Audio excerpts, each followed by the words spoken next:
بسم الله الرحمن الرحيم اللهم صل على محمد وآل محمد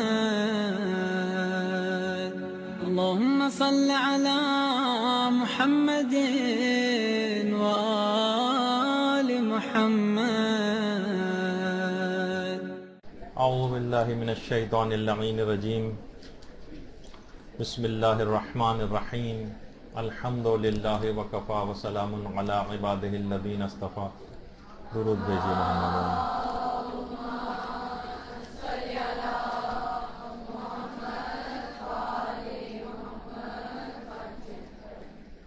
تربیت اولاد کے عملی اصول کے عنوان سے جو گفتگو چل رہی ہے اس کا درس نمبر 7۔ دیکھیے، بچے کی ولادت کے بعد تقریباً 6-7 واجبات ایسے ہیں جن کو فقہا بیان کرتے ہیں۔ ابھی تک آپ نے جتنی بھی اس سے پہلے گفتگو سنی ہیں اس میں مستحبات کا بیان زیادہ تھا، اور اب جو 6-7 تقریباً واجبات اس طرح کے ہیں ان میں ایک تو رضاعت ہے، جس کا پچھلی مرتبہ تفصیل کے ساتھ ذکر ہو گیا تھا۔ اس کے بعد حضانت، بچے کی دیکھ بھال، اس میں بھی واجبات کے مسئلے ہیں، اس کی تفصیل آج ہی آئے گی۔ اس کے بعد ہے ولایت، بچے کے بہت سارے امور میں کس کے پاس پاورز ہوتی ہیں، وہ ہماری آئندہ کی گفتگو جو ہوگی اس کا عنوان بنے گا۔ نان و نفقے کے اعتبار سے ذمہ داریاں کس کی ہیں بچے کے سلسلے میں، اس کی گفتگو بھی آئندہ آئے گی۔ تربیت، فقہی طور پر تربیت کیا ہوتی ہے، اخلاقی طور پر تربیت کیا ہوتی ہے، اس کا بھی بیان آئے گا، اور یہ تو گفتگو چل ہی رہی ہے۔ اور میراث کے سلسلے میں کچھ واجبات ایسے ہیں جو بچے کے سلسلے میں معلوم ہونا ضروری ہے۔ اچھا، اس میں زیادہ تر آپ دیکھیں گی کہ باپ پر زیادہ تر واجبات ہیں اور ماں پر زیادہ تر مستحبات ہیں۔ باپ پر واجب ذمہ داریاں زیادہ ہیں، ماں پر مستحب ذمہ داریاں زیادہ ہیں۔ اچھا، خاندانی جھگڑوں کی ایک بہت بڑی وجہ اس سلسلے میں جہالت بھی۔ اگر ہر شخص کو اپنی ذمہ داریوں کا پتہ ہو، اپنے حقوق کا پتہ ہو، اب یہ آپ دیکھیں گے کہ مستحب ذمہ داریاں عورت پر زیادہ ہیں، باپ پر واجبات ہیں، لیکن معاشرے میں الٹا سمجھا جاتا ہے، اور سمجھا جاتا ہے تو اس کے اوپر واجب ہے کہ یہ کام کرے۔ تو ہر شخص اگر اپنی ذمہ داریوں کا اس کو معلوم ہو فقہی اور شرعی طور پر، تو اگر وہ اس سے زیادہ کرتے دیکھے گا کوئی شخص اپنی بہو کو، تو اس کی نگاہ میں یا اپنی بیوی کو اس کی نگاہ میں زیادہ اس کی اہمیت بڑھ جائے گی کہ تو اپنے واجب سے بہت بڑھ کر کام کر رہی ہے، اور تو خاندانی لڑائی جھگڑے بھی ذرا کم ہو جائیں گے۔ اس وجہ سے بھی ان معلومات کا جاننا ضروری۔ اچھا، اس سے پہلے رضاعت پر تو ہماری تفصیل سے بات ہو گئی تھی، آج ہے حضانت۔ تھوڑا سا ایک پہلو ذرا خشک ٹائپ کا ہے، فقہی اور واجبات ہیں، اس وجہ سے اس کو سن لیجئے گا۔ اہم کام آنے والے مسئلے ہیں، جب واقعی ان کی ضرورت پیش آتی تو اس وقت بہت غلطیاں ہوتی۔ حضانت، بچے کی دیکھ بھال کرنا۔ دیکھیے، بچہ خود نہا نہیں سکتا ہے، بچہ خود کپڑے نہیں بدل سکتا ہے، بچہ اپنے کاموں پر قادر نہیں ہے، کون اس کی دیکھ بھال کرے گا، کون اس کی صفائی کرے گا، کون اس کو بیماریوں سے بچائے گا، یہ سب چیزیں حضانت کے اندر آتی ہیں۔ اچھا، اس کا مسئلہ پیش اصل میں کب آتا ہے؟ اس کا زیادہ مسئلہ حضانت کا، حضانت سمجھ جائیے، یعنی بچے کی تمام قسم کی دیکھ بھال، اس کا زیادہ مسئلہ پیش آتا ہے اس وقت جب طلاق ہو جاتی ہے۔ اب یہ بچہ کس کی دیکھ بھال میں رہے؟ اب رسہ کشی شروع ہو جاتی ہے، ماں کوشش کرتی ہے میں لے جاؤں، باپ کوشش کرتا ہے میں لے جاؤں، لیکن شرعی طور پر لوگوں کو پتہ نہیں ہوتا کس کا کب حق بنتا ہے۔ اور یہ ایک بہت ہی معرکۃ الآرا مسئلہ اس وقت بن جاتا ہے کہ جب عورت کو طلاق ہو جائے۔ اچھا دیکھیے، خود طلاق واقعتاً ایک ایسا پہلو ہے بچے کے حوالے سے، اور یہ بھی تربیت کے اندر، تربیت کے موضوع پہ علماء نے جتنی کتابیں لکھی ہیں اس میں بہت زیادہ اولاد کی بربادی کا تذکرہ اس طلاق کے نتیجے میں اولاد کے متعلق بتایا گیا کہ کس طرح سے بچہ جو ہے وہ برباد ہوتا ہے، لوگوں کے ہتھے چڑھ جاتا ہے، اس کی شخصیت کے اندر کیا کیا خرابیاں واقع ہو جاتی ہیں۔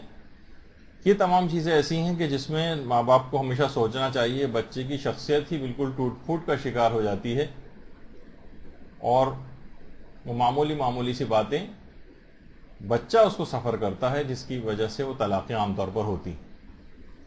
اور یہ بھی روایات کے اندر، جیسے کہ ہمارے چھٹے امام جعفر صادق علیہ السلام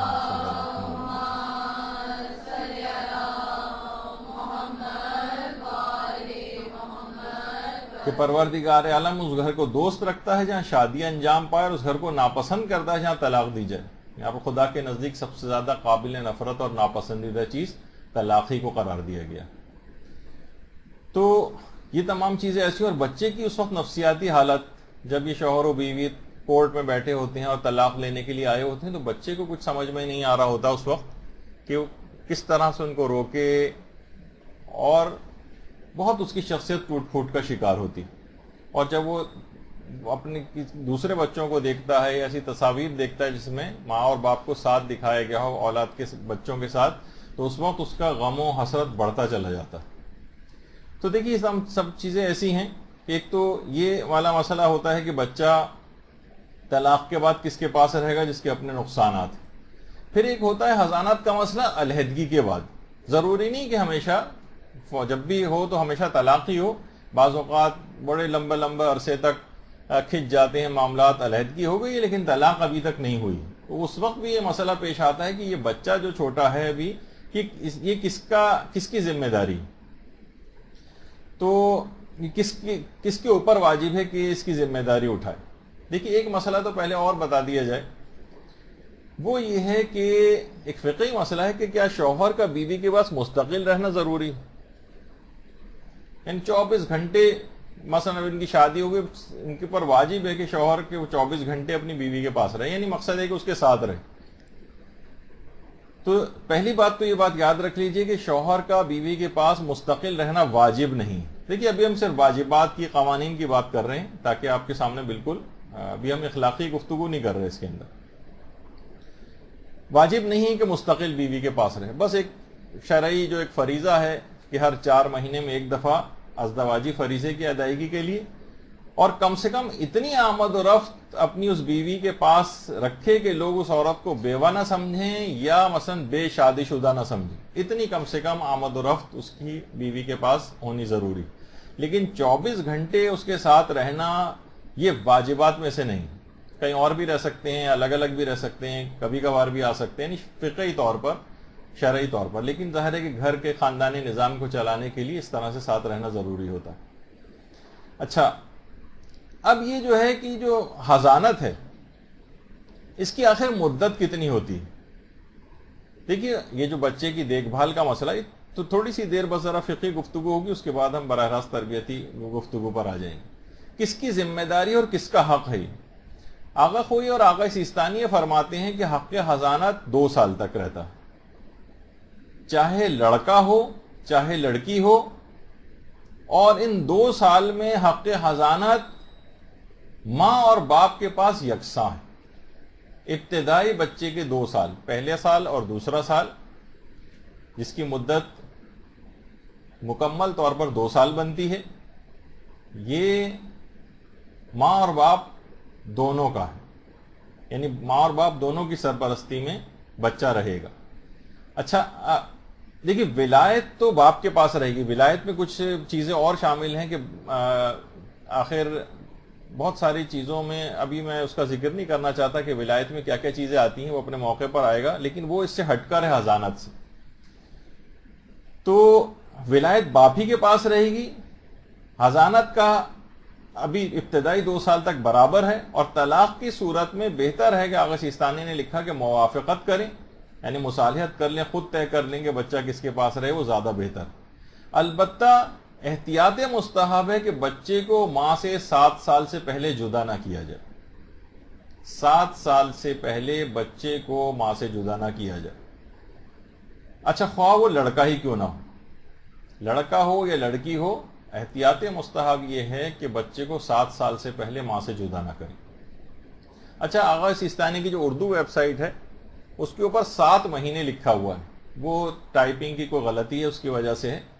ویسے اردو ویب سائٹس میں بہت ساری اس طرح کی غلطیاں نوٹ کی گئی ہیں. ظاہر مرجع کی طرف سے نہیں ہوتا, وہ ٹائپسٹ وغیرہ ہوتے ہیں, ان کی غلطی ہوتی ہے, بعض اوقات مترجم ہوتے ہیں ان کی غلطی ہوتی ہے, تو ان لوگوں کی غلطی کی وجہ سے جو ہے وہ ایسا ہو جاتا ہے. تو اس میں 7 مہینے لکھا ہوا ہے, اگر آپ پڑھیں جا کر تو کنفیوژن نہ ہو, اس وجہ سے میں نے بتا دیا. اور امام خمینی اور رہبر معظم کے نزدیک ماں کا جو حق حضانت ہے وہ لڑکے کے لیے 2 سال ہے اور لڑکی کے لیے 7 سال ہے. یعنی یہ ماں کا حق ہے کہ وہ ان کی ذمہ داری اٹھائے گی. حق. اچھا ابھی یہ بھی آگے چل کر اس کی بھی میں وضاحت کرتا ہوں. البتہ وہ مراجع جو 2 سال کے قائل ہیں جیسے آغا خوئی اور آغا سیستانی وغیرہ, وہ بھی کہتے ہیں خواہ لڑکا ہو یا لڑکی, بہتر تو یہی ہے کہ دونوں کو 7 سال سے پہلے ماں سے جدا نہ کریں. یہاں تو ایک واجبات والا مسئلہ ہے, وہاں وہ فرماتے ہیں دونوں مراجع کہ 7 سال سے پہلے بہتر ہے کہ ماں کے پاس ہی اس کو بچے کو رہنے دیں. البتہ یہ واجب قرار نہیں دیا ہے.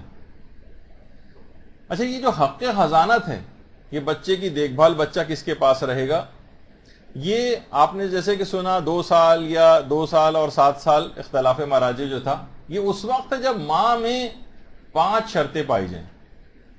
حق حضانت کے لیے ماں میں کچھ شرطیں ہونی چاہیے, یہ بھی آپ لوگ ذرا پہچان لیں, کیونکہ جب ان کے مواقع آتے ہیں ان چیزوں کے, اس وقت اتنی تفصیل سے کسی کے پاس نہ سننے کا ٹائم ہوتا ہے نہ بیان کرنے کا ٹائم ہوتا ہے. تو ہر شخص اپنی حدود و قیود اسلام کی نے جو مقرر کی ہے اس کے اندر رہے. ان 5 شرطیں جو بیان کی جا رہی ہیں, اس میں ایک شرط بھی اگر کم ہو گئی تو ماں کا حق حضانت ساقط ہو جائے گا, اور باپ چاہے تو فوراً پہلے دن سے ہی بچے کو ماں سے لے جا سکتا ہے اور خود دیکھ بھال کر سکتا ہے. اچھا جو یہ تقریباً 5 شرطیں ہیں حق حضانت میں, ماں کے لیے 5 شرطیں. پہلی تو شرط یہ, ظاہر فقہا نے تمام چیزیں لکھی ہیں کہ ماں آزاد ہو, یعنی کنیز نہ ہو. کنیز کے پاس حق حضانت نہیں ہوتا ہے, فوراً باپ چاہے تو پہلے دن سے ہی بچے کو لے جا سکتا ہے. دوسرا, ماں مسلمان ہو. اچھا ظاہر ہے کہ کافرہ جو غیر کتابی ہے, یعنی جو اہل کتاب کافرہ نہیں, اس سے تو کوئی بھی مسلمان نکاح نہیں کر سکتا. مثلا ہندو عورت سے نہیں کر سکتا, مثلا سکھ عورت سے نہیں کر سکتا, مثلا بدھسٹ عورت سے نہیں کر سکتا, مثلا جو لامذہب ہے اس سے نہیں کر سکتا, یا مثلا جو کافرہ ہوتی ہیں مثلا قادیانی سے نہیں کر سکتا. اس طرح سے جو اور بھی کافر جو مذاہب پائے جاتے ہیں ان میں کسی سے, وہ والے جو کہ غیر کتابی. تو یہ والا مسئلہ کہ ماں مسلمان ہو, مسلمان سے مراد اس سے تو ویسے بھی شادی ممکن نہیں ہے. ہماری مراد اس سے وہ عورت ہے کہ اگر وہ چاہے وہ کافرہ کتابیہ ہو, یعنی مثلا یا مسلمان مرد جو ہے یا مومن مرد ہے وہ کسی یہودی عورت سے, عیسائی عورت سے جو اہل کتاب ہو, یا آغا سیستانی پارسی اور پارسی کے متعلق بھی کہتے ہیں کہ وہ بھی اہل کتاب کے اندر شامل ہیں.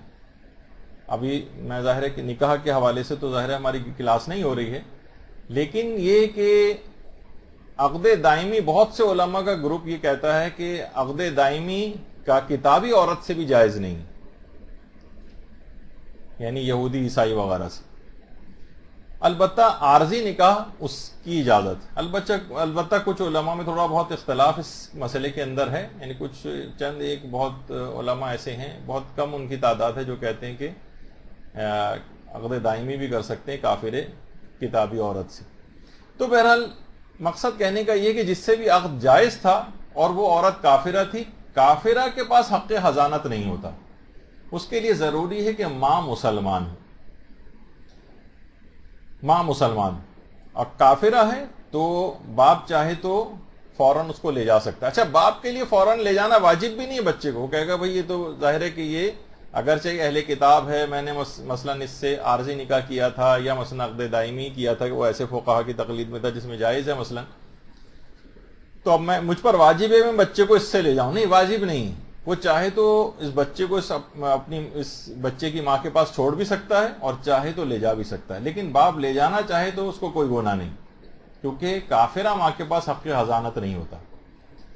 اچھا، ماں اگر مسلمان ہو لیکن غیر شیعہ ہو، مثلا باپ شیعہ ہے، ماں سنی تھی، تو سنی ہونے سے حق حضانت ختم نہیں ہوتا، یعنی اس ماں کا یہ حق رہے گا اور اس لحاظ سے اس سے جدا نہیں کیا جا سکتا۔ کافرہ ہوتی تو پہلے دن سے باپ کو جدا کرنے کا اختیار تھا، لیکن مسلمان ہو چاہے وہ غیر شیعہ ہو تو باپ اس کو اس سے جدا کرنے کا حق نہیں۔ اچھا، تیسری شرط یہ ہے کہ ماں عقل مند ہو۔ عقل مند ہو، مثلا پاگل یا نفسیاتی مریضہ نہ ہو۔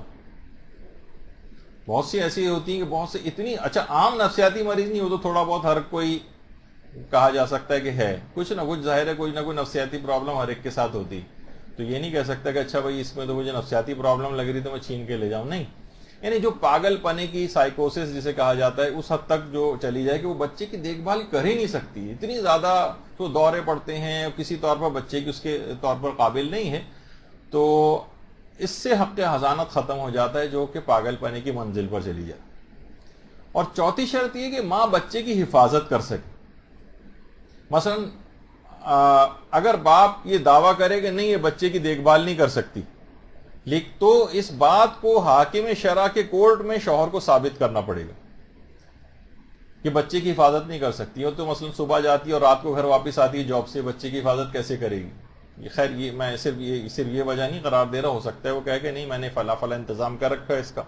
باپ کو بہرحال حاکم شرع کے کورٹ میں ثابت کرنا پڑے گا اور قائل کرنا پڑے گا کہ یہ عورت بچے کی حفاظت نہیں کر سکتی، پھر حاکم شرع جو فیصلہ کرے گا اس کے مطابق باپ کے حق میں فیصلہ کر دیا تو پہلے دن سے ہی وہ لے جا سکتا ہے ماں کے پاس سے، لیکن اسے ثابت کرنا پڑے گا۔ اور پانچویں شرط یہ ہے کہ ماں نے طلاق کے بعد دوسری شادی نہ کی۔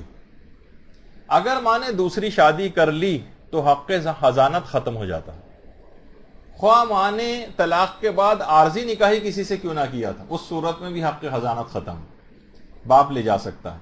تو اب خواہ یہ کہا جائے کہ جناب ماں یہ کہے کہ میں نے تو دوسرے شوہر کے بچوں سے بھی زیادہ اس بچے کا خیال کر رہی ہوں، اپنے پہلے شوہر کے بچے کا، تب بھی شریعت یہ کہتی ہے کہ تمہارا حق حضانت ختم ہو۔ اب جو باپ ہے وہ چاہے تو لے جا سکتا ہے اور چاہے تو اسی عورت کے پاس چھوڑ دے۔ اچھا، اب ماں کا شرعی حق ختم ہو جائے گا دوسری شادی کرنے کے نتیجے میں۔ اب یہ تو آپ کو واجبات بتائے جا رہے ہیں، قوانین بتائے جا رہے ہیں تاکہ ہر شخص کو پتہ ہو۔ اچھا، اب ابتدائی طور پر جیسے کہ اس سے پہلے ابھی بیان ہوا کہ بچہ 2 سال تک تو دونوں کا مساوی طور پر حق ہے، یا 2 سال یا کچھ مراجع 2 سال اور 7 سال کہتے ہیں لڑکا اور لڑکی کے فرق سے جو ابھی بیان ہوا۔ اگر دوران مدت حضانت ماں کا انتقال ہو جائے اور بچہ مثلا ظاہر طلاق ہو گئی تھی، ماں بچے کو لے کر حق حضانت کے طور پر بچے کو ساتھ لے گئی تھی، بچہ ننیال میں رہ رہا تھا۔ اچھا، اب ہو گیا ماں کا انتقال، تو کیا یہ حق نانا، ماموں، خالہ کو منتقل ہوگا؟ وہ یہ کہہ سکتے ہیں کہ دیکھیے بچہ اس سے پہلے بھی ہمارے پاس ہی رہ رہا تھا اور 2 سال تک تو ہماری بیٹی کا حق ہی چل رہا تھا جو کہ ابھی ختم نہیں ہوا اور اس کا انتقال ہو گیا، اور وہ یہ باپ کو یہ کہہ کر بچہ دینے سے انکار کریں تو یہ بات بالکل غلط ہے۔ یاد رکھنا چاہیے کہ حق حضانت صرف ماں کو ہے، ننیال والوں کو نہیں، اور اگر ماں کا انتقال ہو گیا تو یہ حق حضانت باپ کو منتقل ہو جاتا ہے، پھر وہ چاہے تو ننیال والوں کے پاس ہی بچے کو رہنے دے، بچہ بہت خوش ہے نانا کے گھر، بہت مانوس ہے ان سے، بہت اس کو چھوڑنے میں مشکل پیش آئے گی، باپ چاہے تو چھوڑ بھی سکتا ہے، لیکن یہ واجب نہیں ہے، باپ چاہے تو بچے کو لے جائے، ننیال والوں کے پاس یہ حق منتقل نہیں ہوگا اور حق حضانت پھر دوبارہ باپ کے پاس آ جائے گا۔ اب مرضی ہے اس کی، ننیال والوں کو چاہے تو سپرد کر دے بچہ، لیکن حق ان کے پاس نہیں۔ اچھا، اب تو یہ تو تھا دیکھیے حق حضانت کی جو ہے مکمل نہیں ہوا تھا، لیکن بعض اوقات حق حضانت کی مدت مکمل ہو گئی یا مثلا ماں کا انتقال ہو گیا، اب یہ حق آ گیا باپ کے پاس۔ اب کیا باپ پر خود واجب ہے پرسنلی کہ وہ اس بچے کی دیکھ بھال کرے یا کسی اور کی ذمہ داری بھی لگا سکتا ہے؟ تو اس کا جواب یہ کہ باپ کو اختیار ہے کہ کسی اور کے بھی سپرد بچے کو کر سکتا ہے اور اس کی دیکھ بھال کی ذمہ داری دے سکتا ہے. خود اس کے اوپر واجب نہیں ہے باپ پر کہ تم آفس چھوڑو، سب کچھ کاروبار چھوڑو اور بچے کی دیکھ بھال گھر پہ بیٹھ کے کرو. نہیں، یہ واجب نہیں ہے اس کا. اچھا، اب یہ جو شرائط بیان ہوئی تھی کچھ ماں کے اندر جو 5 شرطیں ہیں کہ کچھ شرطیں باپ کے لیے بھی ضروری ہیں یا بغیر کسی شرط کے باپ کا حق ہے، تو ان 5 میں سے 4 شرطیں ایسی ہیں. باپ کے حق حضانت میں باپ کے اندر بھی 4 شرطیں ہونی چاہیے. عورت میں 5 شرطیں تھیں، باپ میں 4 شرطیں ہونی چاہیے. اچھا، وہ ایک شرط جو کم ہے مرد میں وہ یہ ہے کہ باپ کی دوسری شادی حق حضانت ختم نہیں کرتی. یعنی باپ اگر دوسری شادی بھی کر لے تو اس کا حق حضانت ختم نہیں ہوتا. دیکھیے، ابھی تھوڑے سے بور مسئلے آپ کو لگ رہے ہوں گے، لیکن کیا ہے کہ جب یہ موقع پیش آتا ہے نا تو یہ واقعتاً بہت بڑے مسئلے بن جاتے ہیں. تو جب تربیت یہ اس کے علاوہ تو الگ سے تو کبھی بیان بھی نہیں ہو سکتے. ابھی موقع بھی ہے اس کا، تو ابھی سن لیجئے اس کو. تو ماں کا تو دوسری شادی کرنے سے حق حضانت ختم ہو رہا تھا بچے کا، لیکن باپ کی دوسری شادی اس کا حق حضانت ختم نہیں کرتی. اچھا، جو اور 4 شرطیں رہ گئی ہیں ان میں ایک تو یہی کہ باپ آزاد ہو، غلام نہ ہو. البتہ جورو کا غلام وہ چل جاتا ہے اس کے اندر. یہ پرانے زمانے کے دیکھیے جو غلام ہوتے تھے، جو وہ پرانا ایک طریقہ کار تھا غلامی کا، اس کے مطابق وہ باپ کو غلام نہیں ہونا چاہیے. لیکن یہ دوسری والی جو قسم ہے آج کل والی، یہ تو صحیح ہے، یہ حق حضانت ختم نہیں کرتی. اچھا، اس کے بعد ہے باپ مسلمان ہو. ارے یہ کیا بات ہوئی؟ باپ مسلمان ہو، کیا کافر باپ بھی ہو سکتا ہے؟ مسلمان عورت کی تو کسی بھی طرح کے کافر، چاہے وہ اہل کتابی کیوں نہ، اس سے شادی جائز نہیں. جی ہاں، یہ اس وقت ہوتا ہے اور آج کل یہ پیش بھی آ جاتا ہے کہ باپ پہلے مسلمان تھا، اب مرتد ہو گیا، غلط اس کے عقائد ہو گئے، غلط طرف چلا گیا، کفریہ عقائد کا حامل بن گیا باپ. کافر ہونے سے حق حضانت ختم ہو جاتا ہے. یا مثلا مسلمان تھا، ابھی آگے چل کر اس کی بھی تفصیل بیان ہوگی کہ مثلا کوئی شیعہ عورت تھی، اس نے کسی غیر شیعہ مسلمان سے شادی کر لی. پہلے تو یہی مسئلہ ہے کہ وہ کر سکتی ہے یا نہیں کر سکتی ہے، لیکن اصولی طور پر تو کر سکتی. 2 شرطیں ہیں البتہ اس کی. اچھا، عام مسلمان تھا، کچھ ہی عرصے بعد ایسی اٹھک بیٹھک ایسے لوگوں کے ساتھ ہو گیا کہ باپ ناصبی ہو گیا، دشمنان اہل بیت میں سے ہو گیا. ایسے کتنے کیس ہمارے پاس یہاں پر مدرسے کے اندر بھی آتے رہتے ہیں. عورتیں آ کر بتاتی ہیں، مسائل پوچھنے کے لیے بعض اوقات لوگ رجوع کرتے ہیں، تو اس کے اندر یہ ہوتا ہے کہ پتہ چلا کہ باپ پکا ناصبی ہو گیا اور اپنے اس کے ناصبی ہونے کے، یعنی دشمن اہل بیت ہونے کو ظاہر بھی کر رہا. ایک ہوتا ہے کہ امکان ہونا نہیں، یقینی طور پر. تو جیسے ہی کوئی شخص بھی کافر ہو جائے گا، اس کا حق حضانت بھی ختم ہو جائے گا، اور یعنی پکا کافر جسے کہا جائے، اس میں رجوع کر لینا چاہیے. بعض اوقات یہ لوگ کچھ ایسی باتوں کے اوپر جو غم و غصے میں آدمی بعض اوقات بہت سی چیزیں کہہ دیتا ہے، تو لوگ کہتے ہیں اچھا یہ کافر ہو گیا. یعنی پکا اگر کوئی شخص کافر ہو جائے اور ثابت ہو جائے، اس کا نکاح بھی ختم ہو جائے گا. عورت کو کوئی عدہ وغیرہ گزارنے کی بھی ضرورت نہیں ہے اس لحاظ سے کہ جناب، بلکہ عدہ وفات گزارے گی. طلاق لینے کی ضرورت، عدہ تو گزارے گی لیکن عدہ وفات سمجھے گی کہ یہ مر گیا ہے. لیکن اسلام اس کو مردہ تصور کرتا ہے ایسے شخص کو کہ جو کافر ہو گیا. اور کتنے کیسز یہاں پر ہمارے مولانا غلام علی وزیری صاحب کے پاس آتے رہتے ہیں کہ شوہر جو ہے وہ کافر ہو گیا، تو فوراً نکاح بھی ختم ہو جائے گا، میراث کا مسئلہ بھی اس کا ختم ہو جائے گا، اور عدہ وفات گزارے گی اس کو مردہ سمجھ کر، اور اس کا اس لحاظ سے دیکھا جائے تو حق حضانت بھی ختم ہو جائے گا. تو یہ چیزیں ایسی ہیں کہ باپ سے جو ہے وہ بچہ لے لیا جائے گا. اچھا، اگر باپ یا ماں اپنے مسلک کو تبدیل کر لے، ماں مثلا شیعہ تھی، سنی ہو جائے، باپ جو تھا شیعہ تھا، مثلا اپنے مذہب کو اس نے مسلک کو تبدیل کر لیا، ہے بھی مسلمان، تو یہ بات یاد رکھ لیجئے، مسلک کی تبدیلی سے حق حضانت ختم نہیں ہوتا، صرف کافر ہونے سے ختم ہوتا. اچھا، وہ دماغ میں رہے، جیسے ابھی ذکر میں نے کر دیا کہ کوئی بھی شیعہ لڑکی کسی سنی مسلمان سے، بشرطہ کنواری لڑکی ہے تو باپ کی اگر اس کی اجازت ہے تو شادی کر سکتی ہے، اور دوسری شرط یہ کہ گمراہی کا کوئی امکان نہ ہو. ایسا نہ ہو کہ مثلا عقیدے کی اس کی خرابی ہو جائے، وہ خود بھی مثلا غیر شیعہ ہو جائے کچھ عرصے بعد، تو پھر حرام ہو جائے گا اس سے شادی کرنا. لیکن یہ 2 شرطیں پوری ہیں کہ باپ بھی راضی ہے اس کا، اور گمراہی کا امکان بھی نہیں ہے تو شادی کی اجازت ہے. البتہ اس کے اندر بہت سارے ایسے قباحتیں ہیں کہ نسلیں اس سے متاثر ہو جاتی ہیں. تو جہاں تک بھی ممکن ہو, جہاں تک جب تعصبات کا اتنا دورہ ہو تو اس کے اندر اس کی احتیاط کرنی چاہیے. پہلے علمی لحاظ سے لوگوں کو اتنا مضبوط کریں گے, ان میں سے تعصب ختم ہو, پھر یہ آپس کی شادیاں وہ فائدے مند ہوتی ہیں, ورنہ اس میں نقصان ہی نقصان دیکھنے میں آتی. تو لیکن اس کے باوجود اگر یہ جائز بھی ہو مثلا یہ والی شادی, تب بھی چاہے گمراہی کا امکان بھی نہ ہو اور باپ کی اجازت بھی ہو, تب بھی کراہیت شدیدہ اکثر علماء اس میں قرار دیتے ہیں. مکروہ ہے کہ وہ اس انداز سے یعنی غیر شیعہ مسلمان سے شادی کرے. تو بہت ساری کیونکہ اس کے اندر مشکلات آ جاتی ہیں. تو ایک تو یہ ہو کہ دو چیزیں ہو گئی, اور تیسری شرط یہ ہے کہ باپ کو عاقل ہونا چاہیے, یعنی باپ پاگل نہ ہو. اگر نفسیاتی ایسا کوئی خطرناک مرض ہے تو اس کو بھی عورت کو ثابت کرنا پڑے گا. اور چوتھی شرط یہ ہے کہ باپ اولاد کی حفاظت کر سکے, یعنی ماں نے اگر کورٹ میں کیس کیا ہے کہ باپ صحیح طور پر بچے کی حفاظت نہیں کر سکتا ہے تو ماں کو یہ بات ثابت کرنی پڑے گی حاکم شرع کے کورٹ میں. پاکستانی عدالت یا کسی اور ملک کی عدالت کا مسئلہ نہیں, حاکم شرع کے ہاتھ میں یہ والے فیصلوں کی طاقت ہوتی. اچھا, اب ماں کی مدت ختم ہو گئی, اب بچہ آ گیا باپ کے پاس. ماں نے اپنی مدت جو گزارنی تھی وہ گزار لی, اب بچہ آ گیا باپ کے پاس. اچھا, اب مدت حضانت میں اگر باپ کا انتقال ہو جائے, اچھا بچہ ددیال میں رہ رہا تھا, ماں تو اپنی گزار بھی چکی تھی مدت, اب بچہ آ گیا تھا باپ کے پاس, اب ہو گیا باپ کا انتقال. اب دیکھا جائے تو یہ بچہ رہ بھی رہا ہے ددیال میں, باپ تھا یہاں پر, دادا تھا یہاں پر, اس کے چچا تھے, تائے تھے, پھوپھی تھی مثلا.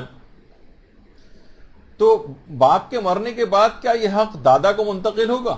دیکھیے دادا کے پاس ولایت تو ہوتی ہے, وہ ہمارے جب ولایت کی گفتگو آئے گی اس میں آئے گا کہ باپ اور دادا کے پاس بچے کی ولایت ہوتی ہے, لیکن حق حضانت دادا کے پاس نہیں جاتا. تو ددیال والے مثلا یہ دادا دادی تایا چچا پھوپھی وہ یہ مثلا کہہ سکتے ہیں کہ جناب بچے کو ہمارے پاس ہی ہونا ہے, ماں تو ویسے بھی اپنے مدت پوری کر چکی ہے, بچہ ہمارے گھر ہی رہ رہا ہے ددیال کے پاس, تو کیا یہ حق, اب یہ حق حضانت ہمارے پاس منتقل ہو جانا چاہیے؟ تو نہیں, ایسا نہیں ہوگا, اور یہ دوبارہ حق حضانت ماں کے پاس آ جائے گا. اب چاہے تو ماں, اکثر علماء یہ بات بھی کہتے ہیں کہ چاہے تو ماں بچے کو لے جائے, چاہے تو ددیالی کے اندر رہنے دے. لیکن اگر بچے کے مثلا باپ اور دادا نہ ہو یا مثلا ماں بھی نہ ہو تو نانا نانی کے پاس بھی حق نہیں جائے گا, دادا دادی کے پاس وغیرہ بھی حق نہیں جائے گا, اور پھر یہ حق منتقل ہو جائے گا حاکم شرع کے پاس. حاکم شرع کے پاس اب یہ ان لوگوں کو چاہیے کہ اس حق حضانت کے لیے حاکم شرع کے پاس جا کر اس سے اجازت لیں, جو کہ ہمارے ہاں معاشرے کے اندر یہ واجبات کا مسئلہ ہے. نابالغ بچے کہ اگر اس طرح سے والدین کا انتقال ہو جاتا ہے تو اس کے اموال, وہ ابھی آگے چل کر ہماری جو آئندہ نشستیں ہوں گی اس کے اندر بھی ذکر آئے گا کہ اس کا بہت ہی پیچیدہ مسئلے ہیں. میراث کے ایک بھی اگر نابالغ ہے بچہ تو میراث کے بڑے پیچیدہ مسئلے ہو جاتے ہیں. حتیٰ کہ میراث میں اگر حق ہے تو بچے اس میں جو رشتہ دار, میں اس سے پہلے بھی اشارہ کر چکا ہوں, جو گھر میں آ کر موت کے بعد رہنا شروع ہو جاتے ہیں, چیزوں کو استعمال کرتے ہیں, حاکم شرع سے اجازت کے بغیر تمام چیزوں کے میں تصرف حرام ہو جاتا ہے. اس کی کافی ڈیٹیل اور وہ ہے تفصیل ہے, لیکن ایسا نہیں کہ لوگ بالکل شیر مادر کی طرح سے اس بچے کے مال کو استعمال کرتے رہیں, ہضم نہ بھی کریں لیکن استعمال کر رہے ہوں. وہاں پہ چائے بھی چل رہی ہے اور کھانا بھی چل رہا ہے اور سب کچھ ہے, اور وہ میراث کی چیزوں کو استعمال کر رہے ہیں. حتیٰ کہ صوفے بھی گھر میں بیٹھے ہوئے تو بچے کا حق آ گیا اس کے اندر. اور نابالغ بچہ اسے آپ اجازت بھی لے لیں تو اجازت بیکار ہوتی ہے, تو حاکم شرع کے پاس جانا پڑتا ہے. تو بہرحال حاکم شرع کے پاس جا کر یہ افراد جو ہیں, جو بھی ان میں سے ہو وہ اجازت لے, پھر حاکم شرع جس کی بھی ذمہ داری لگا دے, پھر یہ حق حضانت اس تک منتقل ہو جائے گا حاکم شرع سے, پھر وہ اس کی دیکھ بھال وغیرہ کر سکتا. اچھا, اگر کوئی معاشرہ ایسا جہاں حاکم شرع تک پہنچنا مشکل, اب آپ تو لوگ دیکھیے شہروں کے اندر رہتے ہیں, یہاں علماء سے رابطے ہیں آپ کے, یہاں بہت سارے مسئلے حل ہو جاتے ہیں آپ کے, لیکن گاؤں دیہات دور ریموٹ ایریاز وہاں پر تو اس قسم کی کچھ نہیں, اور حاکم شرع بھی نہیں ہے, نہ ان کا کوئی نمائندہ ہوتا ہے, نہ ان کی پہنچ حاکم شرع تک ہوتی ہے. کہاں اتنے روزانہ انتقال ہو رہے ہیں, لوگ کہاں کہاں جا کر اجازتیں لیتے پھریں گے, نہ ان کو اس بات کی سمجھ ہوتی. تو پھر یہ حق عام عادل مومنین کے پاس آ جاتا ہے. یہ حق حضانت اس علاقے کے عادل مومنین کے پاس, یعنی وہ بچے کی مصلحت کو دیکھتے ہوئے اقدام کریں, بچے کو اپنی سرپرستی ملیں, اس کی دیکھ بھال کون کرے گا, کیا کرے گا, اس کے اقدامات کریں. اچھا یہ جو ہے ظاہر قوانین پتہ ہونے چاہیے. ماں کو حق ہے بچے کی دیکھ بھال اور حضانت کا، لیکن اب ایک سوال ہے، کیا ماں حق حضانت سے انکار کر سکتی؟ وہ کہتی ہے ٹھیک ہے میرے لیے 2 سال تھا حق، لیکن تم نے مجھے طلاق دے دی ہے، اب میرا حق تھا لیکن میں اپنے حق کو نہیں لے رہی، میری ایک لحاظ سے حق حضانت میرے پاس آنا تھا لیکن میں اس کو قبول نہیں کرتی ہوں، اب تم جانو تمہارا کام جانے، بچوں کو خود سنبھالو.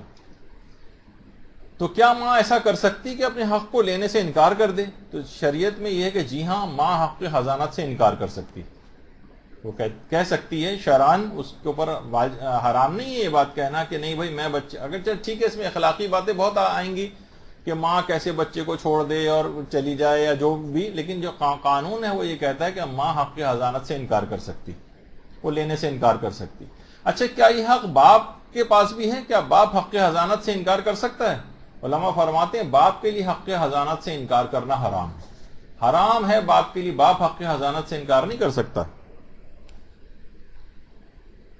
وہ یہ نہیں کہہ سکتا یا وہ یہ نہیں کر سکتا کہ مثلا بچے کو ماں کے اوپر ڈال کر ملک سے باہر چلا جائے کہ بھائی ٹھیک ہے 2 سال کے بعد یہ اس کو بچے کو میرے پاس آ جانا تھا، میرے پاس تو وقت نہیں، اس نے ماں کے پاس چھوڑا اور فرار ہو گیا. نہیں، باپ جو ہے حق حضانت سے انکار نہیں کر سکتا. اچھا اگر ماں یہ کہے کہ میں بچے کو نہیں رکھنا چاہتی اپنے پاس، تم بچے کو لے جاؤ، تو باپ فوراً بچے کو لے جا بھی سکتا ہے، بلکہ باپ پر واجب ہو جائے گا اگر ماں انکار کر رہی ہے تو بچے کو لے جائے. البتہ یہ ابھی آپ کو ہم نے اس سے پہلے ذکر کر دیا کہ باپ کو حق حضانت سے انکار کرنے کا کوئی حق نہیں. اچھا ماں کیا حق حضانت کی اجرت طلب کر سکتی؟ دیکھیے بہت ساری اس طرح کی چیزیں ہیں کہ وہ تبرعاً کرنا چاہیے، یعنی بغیر کسی پیسے یا اجرت مانگے.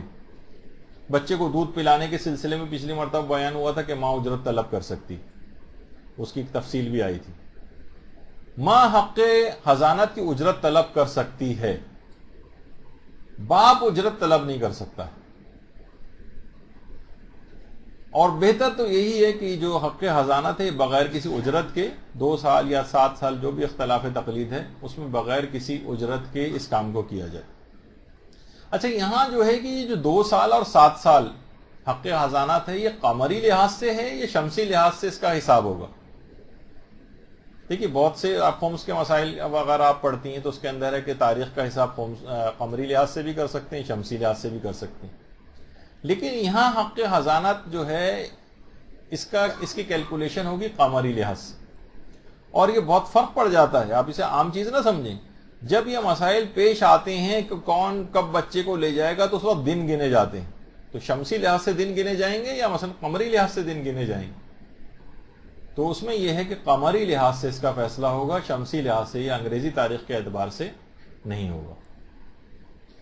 اچھا اب اس کے بعد سے لے کر یعنی باپ کا حق حضانت شروع ہو گیا 2 سال یا 7 سال جو بھی اختلاف تقلید ہے، اس کے بعد سے لے کر بچہ باپ کے پاس آ گیا. اس کے بعد سے لے کر بالغ ہونے تک بچہ یعنی حضانت کے اعتبار سے یہ باپ کی ذمہ داری میں رہے گا، اس کے بعد سے لے کر اور بالغ ہونے تک. اور بالغ ہونے کے بعد اولاد کس کے ساتھ رہے گی؟ اس کے بعد اولاد جو ہے وہ آزاد ہے، خواہ وہ ماں کے ساتھ رہے، خواہ باپ کے ساتھ رہنا پسند کرے یا کسی اور رشتہ دار کے پاس رہنا پسند کرے. حق حضانت ختم ہو گیا.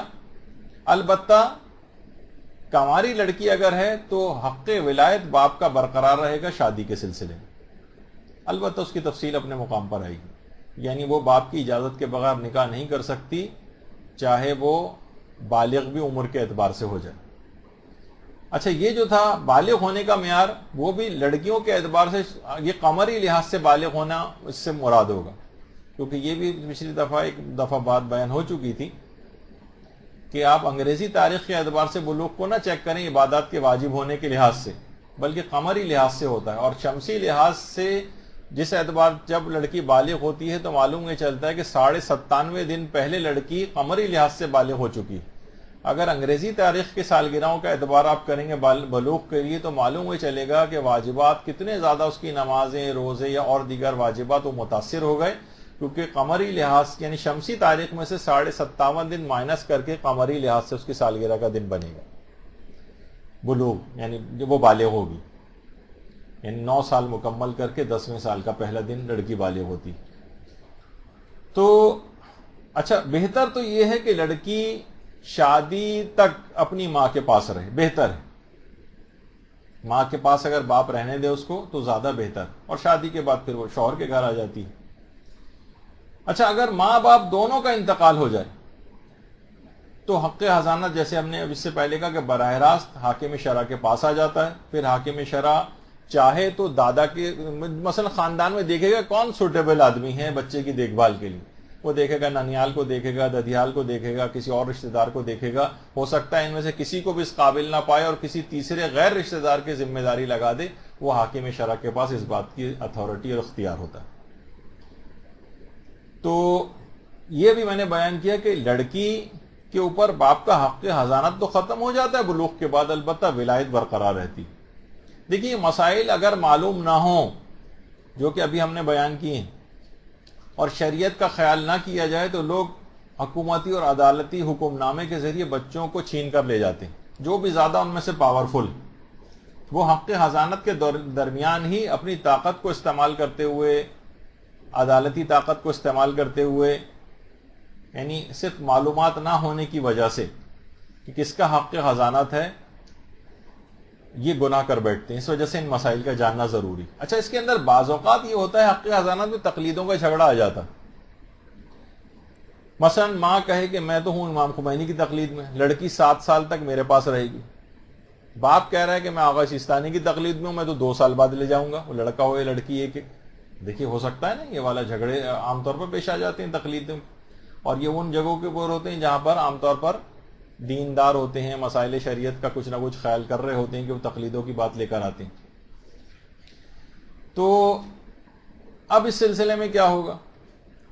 اب یہ جھگڑا اگر کبھی بھی تقلیدوں کے اعتبار سے مسائل فقہ کے اندر کوئی جھگڑا ہو جائے، دیکھیے بہت سارے ایسے مسئلے ہیں، جیسے کہ انشورنس کے اندر ہوتا ہے کہ شوہر نے انشورنس کرائی، شوہر کا انتقال ہو گیا، نامنی میں بیوی کو رکھا۔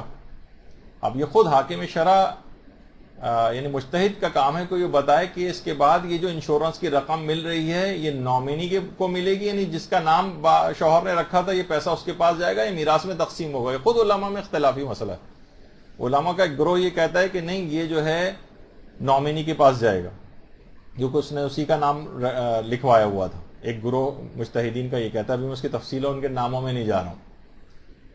اور دوسرا گروہ ہے وہ یہ کہتا ہے کہ نہیں، یہ میراث میں تقسیم ہوگا انشورنس کے پیسے جو ہیں۔ اب ظاہر ہے کہ یہاں لاکھوں کروڑوں میں بعض اوقات بات چلی جاتی ہے میراث کے مسئلے میں، اور اس کے اندر تو کم سے کم لاکھوں کے اندر جاتی ہے انشورنس وغیرہ کے مسئلے میں۔ اب وہ آ گیا رشتہ دار کہ میں تو ان کی تقلید میں ہوں کہ جو کہ کہتے ہیں کہ یہ ورثہ کا حق ہے، اور بیوی کہے گی کہ میں ان کی تقلید میں ہوں کہ مثلا جو کہتے ہیں کہ نامنی کا حق ہے، نہیں سارا انشورنس کا پیسہ میرے پاس آئے گا۔ اب یہاں پر ہو جائے گا جھگڑا، اور یہ ہوگا تقلید کا جھگڑا، یعنی مقلدین الگ الگ مراجع کی تقلید میں ان کے فتاوے بھی الگ ہیں، اور وہ سب اپنا اپنا فتویٰ پیش کریں گے۔ تو حق حضانت میں بھی یہ ہوگا۔ اب جب کبھی ایسا کوئی مسئلہ پیش آ جائے تو یہ بات یاد رکھ لیجئے کہ تقلیدوں کے جھگڑے میں ہمیشہ حاکم شرع کے پاس جانا ہوگا، اور حاکم شرع پھر جو فیصلہ کرے، خواہ وہ اس کے اپنے مرجع تقلید کے خلاف ہی کیوں نہ ہو، اس فیصلے کو ماننا واجب ہوتا۔ اگر کبھی بھی ایسا کوئی مسئلہ پیش آ جائے کہ تقلیدوں میں اس انداز کا کبھی بھی جھگڑا اور ٹکراؤ ہو، تو اس کے بعد پھر وہ کیس جائے گا حاکم شرع کے کورٹ میں، یعنی مجتہد کے پاس۔ عدالتی کورٹ کی بات نہیں کر رہا، اس کا تو اگر کوئی فیصلہ دے بھی تو شرعاً بیکار ہے۔ تو جو بھی پھر مجتہد فیصلہ دے دے، عورت کے حق میں فیصلہ دے دے تو عورت کو باپ کو ماننا پڑے گا، اور اگر شوہر کے حق میں فیصلہ دیا تو اس کی بیوی کو ماننا پڑے گا، بچہ اس کے پاس رہے گا۔ اچھا، بہتر علماء نے یہی کہا کہ ان معاملات میں مصالحت بہتر ہوتی ہے۔ بہتر ہے کہ کورٹ کچہری، حتیٰ کہ حاکم شرع کی کورٹ کچہری کے اندر بھی نہ لے کے جائیں، خود ہی طے کر لیں۔ افسوس ہے لیکن ہمارے ہاں نہ ہمارے پاس ایسے خاطر خواہ کوئی ادارے ہیں کہ جو نہ مصالحت کروا دیں، کچھ ایسے پاورفل افراد کا ایک گروپ ہو علاقے میں، بااثر افراد ہوں، لوگ ان کے پاس جائیں، وہ مجبور کریں. بعض اوقات گھر میں آپس میں کرتے ہیں تو لڑائی جھگڑا ہونے لگتا ہے. کوئی تھرڈ پرسن جو پاورفل یا بااثر قسم کے مومنین ہوں، ان کا کوئی گروپ ہو، کوئی ادارہ ہو، کہیں پہ تو اپنے کیس کو لے کر جائیں گے نا. یا تو کورٹ کچہریوں کے اندر جائیں گے تو وہاں پھر کرپٹ سسٹم سے ہمارا واسطہ پڑے گا، مثلا وہاں سارے رشوتیں مانگیں گے، یہ ہوگا، کیس اور خراب ہوگا. تو بہتر ہے خود یا تو کر لیں مصالحت، یا ایسا کوئی ادارہ کوئی یہاں پر بننا چاہیے جو کہ چیز کی حسرتی ہے اور اب تک یہ چیزیں نہیں ہو پاتی. اچھا، پھر ایک اور بھی چیز ہے کہ کیا کسی عورت کا مثلا ناشیزہ ہونا، یعنی نافرمان ہونا، بد اخلاق ہونا، جھگڑالو ہونا، کیا یہ اس کے حق حضانت کو متاثر کرتے ہیں؟ مثلا باپ کہہ رہا ہے کہ بھئی یہ تو بہت زیادہ جھگڑالو عورت ہے، اس لحاظ سے اس کا حق حضانت ختم ہونا چاہیے، بد اخلاق بہت ہے، نافرمان ہے. تو یہ تمام چیزیں حق حضانت کو ختم نہیں کرتی. یہ بات یاد رکھ لیجئے کہ یہ تمام چیزیں حق حضانت کو ختم نہیں کرتی. اسی طریقے سے کیا ماں کی بیماری کی وجہ سے حق حضانت متاثر ہو سکتا ہے؟ باپ کہے کہ بھئی یہ تو مثلا بیمار ہے، ہائی بلڈ پریشر کی مریض ہے، یا مثلا اس کو شوگر ہوئی بھی ہے، تو ماں کی بیماری بھی حق حضانت ختم نہیں کرتی. ایسا نہیں ہوگا کہ وہ، البتہ سوائے اس کے کوئی ایسی بیماری ہو جائے جو بچے کو میں منتقل ہو کر دودھ کے ذریعے کسی اور ذریعے سے ایسی لگنے والی، مثلا ماں ایڈز کی مریضہ ہے، بہت سے ایسی لگنے والی کوئی اور موذی مرض کے اندر جو ہے وہ مبتلا ہے، تب اس بچے کو ماں سے اس وقت دور کیا جائے گا کہ اب بچے کی اپنی زندگی کو خطرہ. لیکن جو اور ہیں، شوگر، ڈائبٹیز، میلائٹس اور اس طرح کی جو اور بیماریاں ہیں، اس سے ماں کا حق حضانت متاثر نہیں ہوتا. تو اگر ماں مثلا بیمار بھی ہے لیکن ایسی بیماری نہ ہو اس کی کہ جس سے اس کو بچے کو اندر منتقل ہو رہی ہو. اچھا، اب ولایت جو اس کے بعد ہے اس کا، کیونکہ وہ بہت خشک ہو جائے گا، اس وجہ سے آج میں نے نہیں رکھا اس کو. اب آ جائیے، اب تربیت اولاد، جیسے کہ اس سے پہلے ہم نے ذکر کیا تھا کہ وہ پہلے دن سے ہی شروع ہو جاتی. اور علماء نے اپنی کتاب میں یہ بات لکھی ہے کہ بے تربیت اولاد اصلاً یتیم اس کو کہا جاتا ہے. یتیم وہ نہیں ہے کہ جس کا باپ نہیں ہے، یا جس کی ماں نہیں ہے، یا جس کے دونوں ماں اور باپ نہ ہوں. علماء فرماتے ہیں، یعنی جو علماء اخلاق ہیں وہ فرماتے ہیں کہ اصل یتیم وہ ہے کہ جس بچے کے ماں اور باپ تربیت کی ذمہ داری کو محسوس نہ کرے. ماں مثلا شاپنگ کے اندر لگی ہوئی ہے، ماں مثلا ٹیلرز کی دکانوں کے مثلا چکر کاٹنے کے اندر لگی ہوئی ہے، ماں مثلا ہر وقت ٹی وی دیکھ رہی ہے، بازاروں کے اندر گھوم رہی ہے، باپ جو ہے مثلا ہر وقت اپنے دوستوں کے درمیان بیٹھا رہتا ہے، چائے، سگریٹ اور اس طرح کی جو بیٹھکیں ہیں اس کے اندر اپنے وقت کو لگا رہا ہے، خوب وقت ضائع کر رہا ہے. گھر میں مثلا نانا نانی، دادا دادی ہیں، وہ ٹی وی کا ریموٹ لے کر بیٹھے ہوئے ہیں بس. تو اس قسم کے گھروں کے اندر جو بچے ہوتے ہیں وہ عام طور پر آوارہ گھومتے پھرتے ہیں، بے مقصد زندگی گزارتے ہیں. یہ ہیں اصل یتیم. یتیم وہ نہیں ہے جس کا باپ اور ماں نہ ہو. فقہی اعتبار سے ہو سکتا ہے کہ شرعی اعتبار سے یتیم ان کو کہا جائے، لیکن اخلاقی اعتبار سے اصلاً یتیم اور بے سہارا یہ بچہ ہو گیا. اچھا، بچے کی پیدائش کے بعد ماں کو چاہیے کہ وہ اپنا خیال بھی کریں. ورزش کب کرنی ہے، ان کو اپنا خیال رکھنا ہے. مثلا اکثر عورتیں اس کے بعد موٹی، بھدی اور بے ہنگم ہو جاتی ہیں، شوہروں کی توجہ کم ہونے لگتی ہے، جو خود بہت جھگڑوں کا سبب بعد میں بننے لگتی ہے. اچھا، اس طرح سے گھر والوں کو بھی چاہیے کہ اس کا خیال کریں. مثلا جیسے میں نے پچھلی دفعہ بتایا تھا کہ وہ پوسٹ نیٹل ڈپریشن اس کے اندر چلی جاتی ہے اور اس کے بہت سے جذبات سر پڑنے لگتے ہیں. شوہر کو بھی اس کا خیال کرنا چاہیے، ساس کو بھی اس کا خیال کرنا چاہیے. گھر کے اور افراد کو کاموں کا دباؤ اس کے اوپر جو ہے وہ زیادہ نہ ڈالیں. وہ اپنی بیٹی کا بھی سوچے، مثلا ساس، کہ وہ اس کے ساتھ ایسا مسئلہ ہو، بچے کی ابھی پیدائش ہوئی ہے، اتنے سارے گھریلو کام اس کے اوپر ڈال دیے جائیں تو اس کو کیسا محسوس ہوگا. یہی دوسرے کی بیٹی کے متعلق بھی اس کو سوچنا چاہیے. اور بیلنس ڈائٹ کا اس کو اپنی خیال رکھے، وزن کو اپنی کنٹرول کرے. چند چیزیں ایسی ہیں کہ جو ظاہر ہے کہ بچے کی تربیت، ماں صحت مند ماں ہی اچھی تربیت کر سکے گی نا. وہ جب خود ہی صحت اس کی خراب ہوئی جا رہی ہے تو بچے کی کس طرح سے اچھی تربیت وہ کر سکے گی. واک کرے. واک کے لیے باہر آج کل یہاں پر جانے کے امکانات اتنے نہیں ہیں تو وہ تولیہ ٹانگنے کی ایک مشین آتی ہے. جی ہاں، میری مراد ٹریڈ مل سے ہے یا جاگنگ مشین سے ہے، جس کو ایک ہفتے تک کوئی بھی اس کو چلاتا ہے، اس کے بعد صرف اس پہ گیلے تولیے ٹانگے جاتے ہیں. تو بہرحال یہ جو ہے اگر ہو سکے اس کو واقعی کوئی چلانا چاہے تو اس کو لے لیں. بہرحال یہ کہ اپنی صحت کا اس کو خیال کرنا ہے. اور ابتدائی 2 سال تک بچے کو دودھ پلاتے ہوئے ماں جو ہے وہ اس کی پرورش کرے گی اور ان تمام امور کا خیال کرے گی جو ہم نے پچھلے نشست میں عرض کیے تھے کہ وہ کس کس طرح سے بچے کو کون کون سے اعمال اس دوران میں انجام دے. اچھا، بچہ جب پیدا ہو جاتا ہے تو اس کے بعد ایک جگہ پہ آغا آیت اللہ ابراہیم امینی نے بھی اس بات کو لکھا ہے کہ مائیں بچوں کو اس طرح سے لپیٹ دیتی ہیں، بہت ساری جگہوں پر دیکھا جاتا ہے اس سے وہ ہاتھ پاؤں بھی نہیں ہلا سکتا ہے.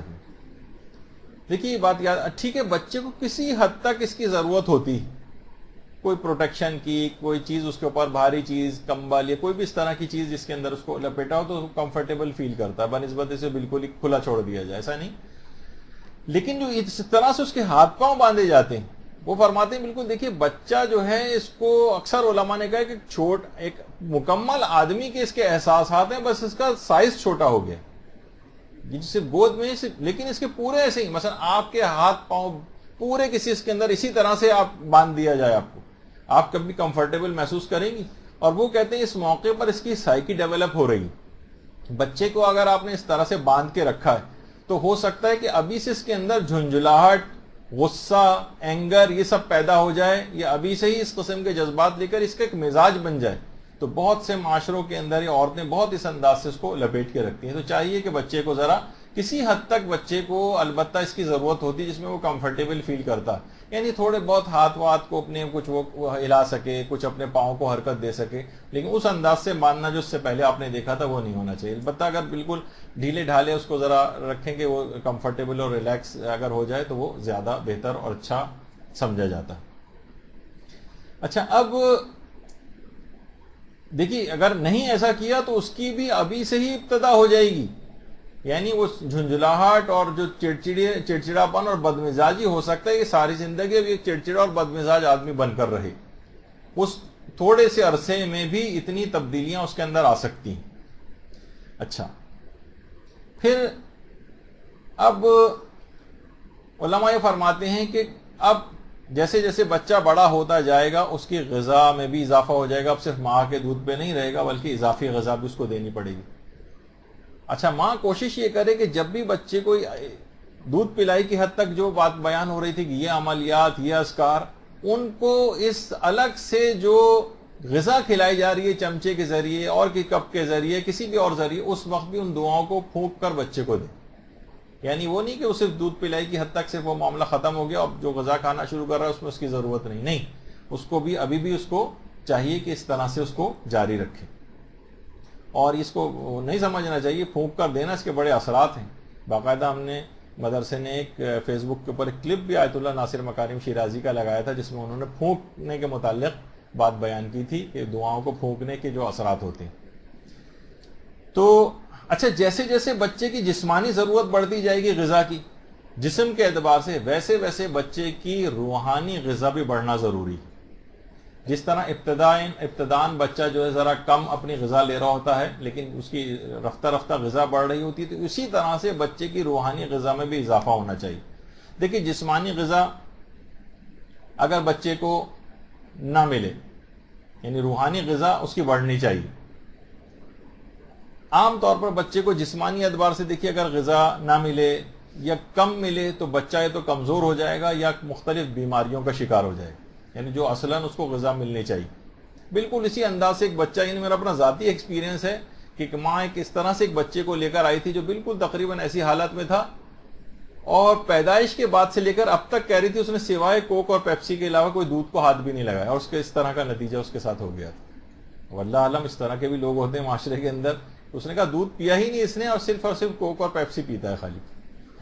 اب اس طرح کیا ہوگا، یعنی واقعتاً جو غذا جسمانی اعتبار سے ملنی چاہیے تھی وہ نہیں ملی، بچہ بیماریوں کا شکار ہوا، حتیٰ کہ بچہ معذور بھی ہو سکتا ہے اگر پراپر خوراک نہ ملے جسمانی اعتبار سے، یہ کم ملے.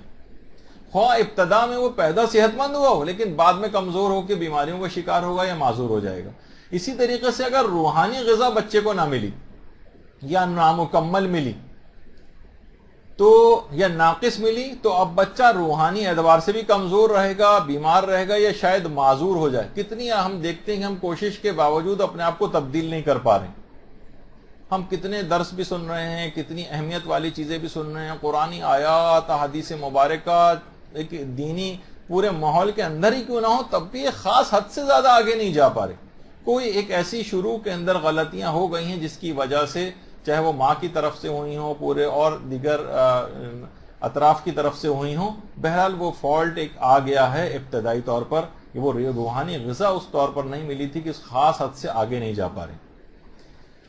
تو اب وہ نہیں ملا تو ہو سکتا ہے کہ بچہ روحانی اعتبار سے یا کمزور رہ جائے، ناقص رہ جائے، بلکہ روحانی اعتبار سے معذور ہونا بھی ممکن ہے. دیکھیے جس طریقے سے حاملہ عورت ہوتی ہے یا بچے کی پیدائش کے بعد بچے کو یا تو ویکسینز پلائی جاتی ہیں، ٹیکے وغیرہ لگوائے جاتے ہیں، اسی طریقے سے بچے کو روحانی اعتبار سے بھی کسی نہ کسی ویکسین اور اس کی ضرورت پیش آتی ہے. ان کو علماء کے پاس بھی لے جانا چاہیے، کچھ طریقہ کار لوگوں سے پوچھنے چاہیے کہ یہ روحانی اعتبار سے قوی ہو جائے بچہ، اس کے لیے بھی کچھ ہونا چاہیے. جس طریقے سے دیکھیے بچے کو جب جسمانی بیماریاں وغیرہ کچھ لاحق ہوتی ہیں تو کچھ علاماتوں سے والدین کو فکر ہوتی ہے کہیں یہ بیمار تو نہیں ہو گیا. مثلا ان کو یہ ہوتا ہے کہ یہ بچہ جو ہے مجھے کچھ پیلے رنگ کا نظر آ رہا ہے، اس کے رنگ پیلا پڑتا جا رہا ہے، کہیں اس کو مثلا یرقان وغیرہ کی طرف تو نہیں ہوگا، اس کو کہیں اس کو بھوک کیوں نہیں لگ رہی ہے، اس کو نیند کیوں نہیں آ رہی ہے، فوراً ڈاکٹر کے پاس بھاگتے ہیں. ہر وقت بچہ کیوں روئے چلا جا رہا ہے، روئے چلا جا رہا ہے، اس کے لیے رجوع کرتے ہیں ڈاکٹر کے پاس. یا مثلا بچہ ہے وہ سست پڑا ہوا ہے، بالکل چلیں گے تو پھر بھی سو رہا ہے، لیکن عام طور پہ بچہ مثلا سست پڑا ہوا ہے. اور زیادہ تر جب بچے جو ہے وہ ہر وقت کھیل کود کی اس میں ہوتے ہیں اور کوئی بچہ سست اور ڈل بالکل بیٹھا ہو تو والدین کو فکر ہونے لگتی ہے. تو اسی طریقے سے یہ جو بچے ہیں یا بڑے بچے حتیٰ کہ جوان بھی ہیں، ان کی بھی کچھ روحانی تکالیف اور مشکلات ہوتی ہیں جس کا سراغ لگانا ضروری ہوتا ہے اور کچھ علاماتوں سے پہچانا جاتا ہے. مثلا بچے کو عادت ہو گئی چوری کرنے کی، اکثر یہ ہوتا ہے کتنے ہمارے پاس کیسز آ رہے ہوتے ہیں، والدین پریشان ہے، کسی طرح کی ہم نے کوئی کمی نہیں ہونے دی ہے، کوئی پیسے کی کوئی کمی نہیں ہے، جیب خرچ کی کوئی کمی نہیں ہے، کوئی آسائشوں کی کمی نہیں ہے، لیکن اس کے باوجود بچے میں چوری کی عادت ہو گئی. کیوں؟ اس کو یہ روحانی ایک چیز آ رہی ہے، بچے کے اندر کمزوری آ رہی، بچہ جھوٹ کا عادی بن رہا ہے، جھٹلا رہا ہے چیزوں کو، منہ کے اوپر جھٹلا رہا ہے، بلا وجہ جھوٹ بول رہا ہے. فکر ہونی چاہیے، اس کو نظر انداز نہیں کرنا چاہیے، ورنہ یہ روحانی اعتبار سے یہ چیز بڑھتی جائے گی. اس کی پڑھائی کیوں خراب ہو رہی ہے، یہ مثلا بدتمیز اور بد اخلاق جو ہے وہ کیوں ہوا چلا جا رہا ہے، یہ مثلا والدین سے چیخ چیخ کر بات کیوں کرتا ہے. کسی بھی عقل مند، دانش مند، کسی بھی نیک سیرت آدمی کے پاس اس والے معاملے کو لے کر جائیں، ان سے مشورہ کرنا چاہیے، علماء کے پاس جانا چاہیے کہ کس طرح سے ہم اس روحانی مشکل سے بچے کو نکالیں. تو دیکھیے جس طریقے سے جسمانی اعتبار سے اگر کوئی کمی رہ جائے تو بچے کے اندر کتنی خرابیاں آ جاتی ہیں، اسی طریقے سے اگر کوئی روحانی زندگی سے بچے کی لا علم رہ جائے، لاپرواہی رہ جائے یا غلط اقدام والدین اٹھائیں، اس سے بچے کی دنیا اور آخرت دونوں برباد ہو جاتی ہیں. اس کو بالکل برابر سے اہمیت دینی چاہیے. ہمارے یہاں فقط اور فقط جسم کی تربیت کے اوپر، وہ فانی جسم جو کچھ عرصے بعد ختم ہو جائے گا، اسی کی صرف اس کی بھی اپنی جگہ ضرورت اور اہمیت ہے، لیکن اس کے ساتھ ساتھ روحانی تربیت کی بھی ضرورت ہے. تو یہ تمام چیزیں ایسی ہیں کہ جس کو دیکھنا چاہیے. اچھا، اگر آپ چیک اپ کروا لیں یا عام طور پر جسمانی بیماریوں کے لیے ڈاکٹر کے پاس ذرا جلد رجوع کر لیں تو عام طور پر بڑی بڑی بیماریوں کا سد باب شروع میں ہی ہو جاتا ہے. ورنہ کیا ہوتا ہے، ایک طویل عرصہ اسی طرح سے اس بیماری کے ساتھ گزر جائے تو کتنے دیکھیے پھر اس کا علاج بھی آسان نہیں ہوتا ہے اور ہو سکتا ہے کہ وہ معذور ہو جائے یا اس کو بہت بڑا کوئی نقصان ہو جائے. جیسے کہا جاتا ہے کہ پاکستان میں گاؤں دیہات وغیرہ کے جو بچے ہیں، پیدائشی طور پر بہت سے بچوں کی آنکھوں میں کیٹریکٹ ہوتا ہے، موتیا. اب گاؤں دیہات میں نہ ڈاکٹر کے پاس جاتے نہ کچھ، یہ بچہ پیدائشی نابینا، یہاں تک کہ پوری زندگی گزار کر یہ مر بھی گیا اور نابینا رہا. صرف 10 منٹ کا ایک آپریشن ہو سکتا تھا، لیکن والدین کو اپنی جہالت کی وجہ سے پتہ نہیں تھا کہ کیا کرانا چاہیے، کس کو دکھانا چاہیے. بس تھا کہ پیدائشی نابینا ہے اور پیدائشی نابینا ہے تو بس یہ ساری زندگی اس نے ایسی گزار دی. نہ کتنا بڑا بچے کے اوپر ظلم ہو گیا. تو دیکھیے اسی اعتبار سے بالکل ایسا ہی یہی ہے کہ یہ اگر روحانی بیماری کسی کے اندر پیدا ہو گئی ہے اور والدین تھوڑا سا التفات کریں، توجہ کریں، کسی سے مشورہ کریں، علماء کے پاس جائیں، اس مسئلے کا بچے کا حل نکالیں، تو ہو سکتا ہے کسی بڑی روحانی بیماری، خرابی اس کو مجرم بننے سے بچا لیں. لیکن نہیں ہوگا تو اسی طرح سے، بالکل جس طرح سے آپ کو افسوس ہو رہا ہے کہ بچہ پیدائش کے بعد سے لے کر اور بوڑھا ہونے تک نابینا ہو کر دنیا سے گیا، بالکل اسی طریقے سے اس کی آخرت جو بچے کی خراب ہو رہی ہے، والدین نے اس کے اوپر توجہ نہیں تھی، وہ والدین بھی اسی طرح سے ذمہ دار سمجھے جائیں گے. انہوں نے کیوں اس کا سد باب نہیں کیا؟ کیوں اپنے بچے کو نہیں بچایا ہے ان تمام چیزوں سے؟ اچھا، علماء یہ بھی فرماتے ہیں دیکھیے جس طریقے سے جسمانی جیسے جیسے بچہ بڑھ رہا ہوتا ہے اس کے جسمانی لباس اس کا سائز بڑھ رہا ہوتا ہے، اس کے عمر کا خیال کیا جاتا ہے، اس موسم کا خیال کیا جاتا ہے، حالات کا خیال کیا جاتا ہے، اس کے خوراک کا خیال کیا جاتا ہے، اسی طریقے سے جو اس کا لباس روحانی ہے اس کے لیے بھی، جو لباس تقویٰ ہے اس کے لیے بھی اس کی عمر کا خیال کیا جائے گا، اس کے حالات کا خیال کیا جائے گا، اس کی ذہنی استعداد کا خیال کیا جائے گا. بہت ساری ایسی چیزیں ہوں گی جو روحانی تربیت میں. اور علماء فرماتے ہیں کہ دیکھیے ابتدائی جو بچے کے سال ہیں وہ بچہ والدین کو دیکھ دیکھ کر سیکھتا ہے. وہ بالکل جس طریقے سے والدین کر رہے ہوتے ہیں بالکل وہ ایکشن بھی ویسے ہی کرنے چاہتا ہے. وہ والدین کا بہت مشاہدہ کر رہا ہوتا ہے. والدین اس کو کبھی ساتھ میں لے کر جاتے ہیں، وہ اعمال انجام دیں تو وہ بھی سر پہ مثلا قرآن رکھ کے اعمال کو انجام دینے لگتا ہے. بچہ بالکل ایک کورے کاغذ کی طرح سے اس پر جو چاہیں آپ لکھ دیں. جبھی وہ مثل مشہور ہے نا کہ العلم فی الصغر کا نقش علی الحجر، یعنی بچے کے بچپن میں جو اس کو علم دے دیا جاتا ہے، جو بات سکھا دی جاتی ہے، جو تربیت کر دی جاتی ہے، جیسے پتھر کے اوپر کوئی نقش ابھر آتا ہے، پتھر کے اوپر لکیر جس کو کہا جاتا ہے، اس طرح سے اس کے اثرات ہوتے ہیں. اچھا، ان تمام چیزوں کو تو اپنے طور پر دیکھنا ہی ہے. ایک چیز اور جو کہ علماء نے یہ بات کہی ہے کہ دیکھیے بچے کی جو آنکھ ہے وہ ایک کیمرے کا سا کام کرتی ہے. والدین اس بات کو خیال کریں کہ بچہ ان کے ایک ایک ایکشن کو اور ایک ایک عمل کو دیکھ رہا. جب یہ شکم مادر میں تھا وہ جب اتنے اثرات قبول کر رہا تھا، آپ نے کتنی تفصیل اس کی سنی تھی اپنے موقع پر. تو اب جب یہ دنیا میں آ چکا ہے، یہ سامنے اپنی آنکھوں سے اپنے والدین کو دیکھ رہا ہے، اپنے ارد گرد کے ماحول کو دیکھ رہا ہے، یہ زیادہ اثر قبول کر رہا ہے. حتیٰ کہ بچے کی تربیت میں ماں اور باپ کی سانسوں کا بھی دخل ہوتا ہے. کتنی روایات میں آیا، بہت ساری چیزیں امر مانی ہو جاتا ہے روایت، لیکن بیان کر دیتا ہوں کہ مثلا ازدواجی امور جہاں پر انجام پا رہے ہوں وہاں کسی بچہ اگر کوئی موجود ہو اور ان کی سانس کی آواز بھی اگر وہ سن رہا ہے تو روایتوں کے اندر ہے کہ بچہ بڑا ہو کر زانی بنے گا. یعنی اتنا اس کو نقصان پہنچے گا، اتنی زیادہ اس کی احتیاط ہے، یعنی اتنی چیزوں سے یہ بچہ متاثر ہو رہا. دیکھیے بچے آج کل جب بھی کہا جاتا ہے نا اتنا کچھ ماں کے پیٹ سے سیکھ کر پیدا ہو رہے ہیں کہ جناب مرغی بھی جو ہے وہ دیکھ رہی ہے اپنے بچے کو کہ یہ بھی مثلا فیس بک استعمال کر رہا ہے انڈے میں سے نکلتے. تو بچے آپ دیکھتے ہیں کس طرح سے پیدائشی بچے کیسے کیسے وہ موبائل فون کو ہاتھ میں لے کر کھیلتے اور استعمال کرتے ہیں. تو یہ تمام چیزوں کے بہت تیزی کے ساتھ اثر قبول کر رہے ہیں. اور اسی طریقے سے مثلا بچے کے کان میں موسیقی کی آواز جا رہی ہے، بچہ وہیں پر لیٹا ہوا ہے اور ماں باپ ٹی وی دیکھ رہے ہیں، گانے آ رہے ہیں، اس کے بعد موسیقی آ رہی ہے، بے ہنگم اور باتیں آ رہی ہیں، ساری چیزیں بچے کے اندر جا رہی ہیں. اور آپ نے سنا ہی تھا، اس سے پہلے ہم نے بیان کیا تھا کہ نفاق کا مرض پیدا ہوتا ہے، منافقت پیدا ہوتی ہے. بچے کا علم اس کے عمل سے مطابقت نہیں رکھے گا، علم بڑھتا بھی چلا جائے گا تو عمل اس کا ساتھ نہیں دے گا، یہ نفاق عملی کہلاتا ہے.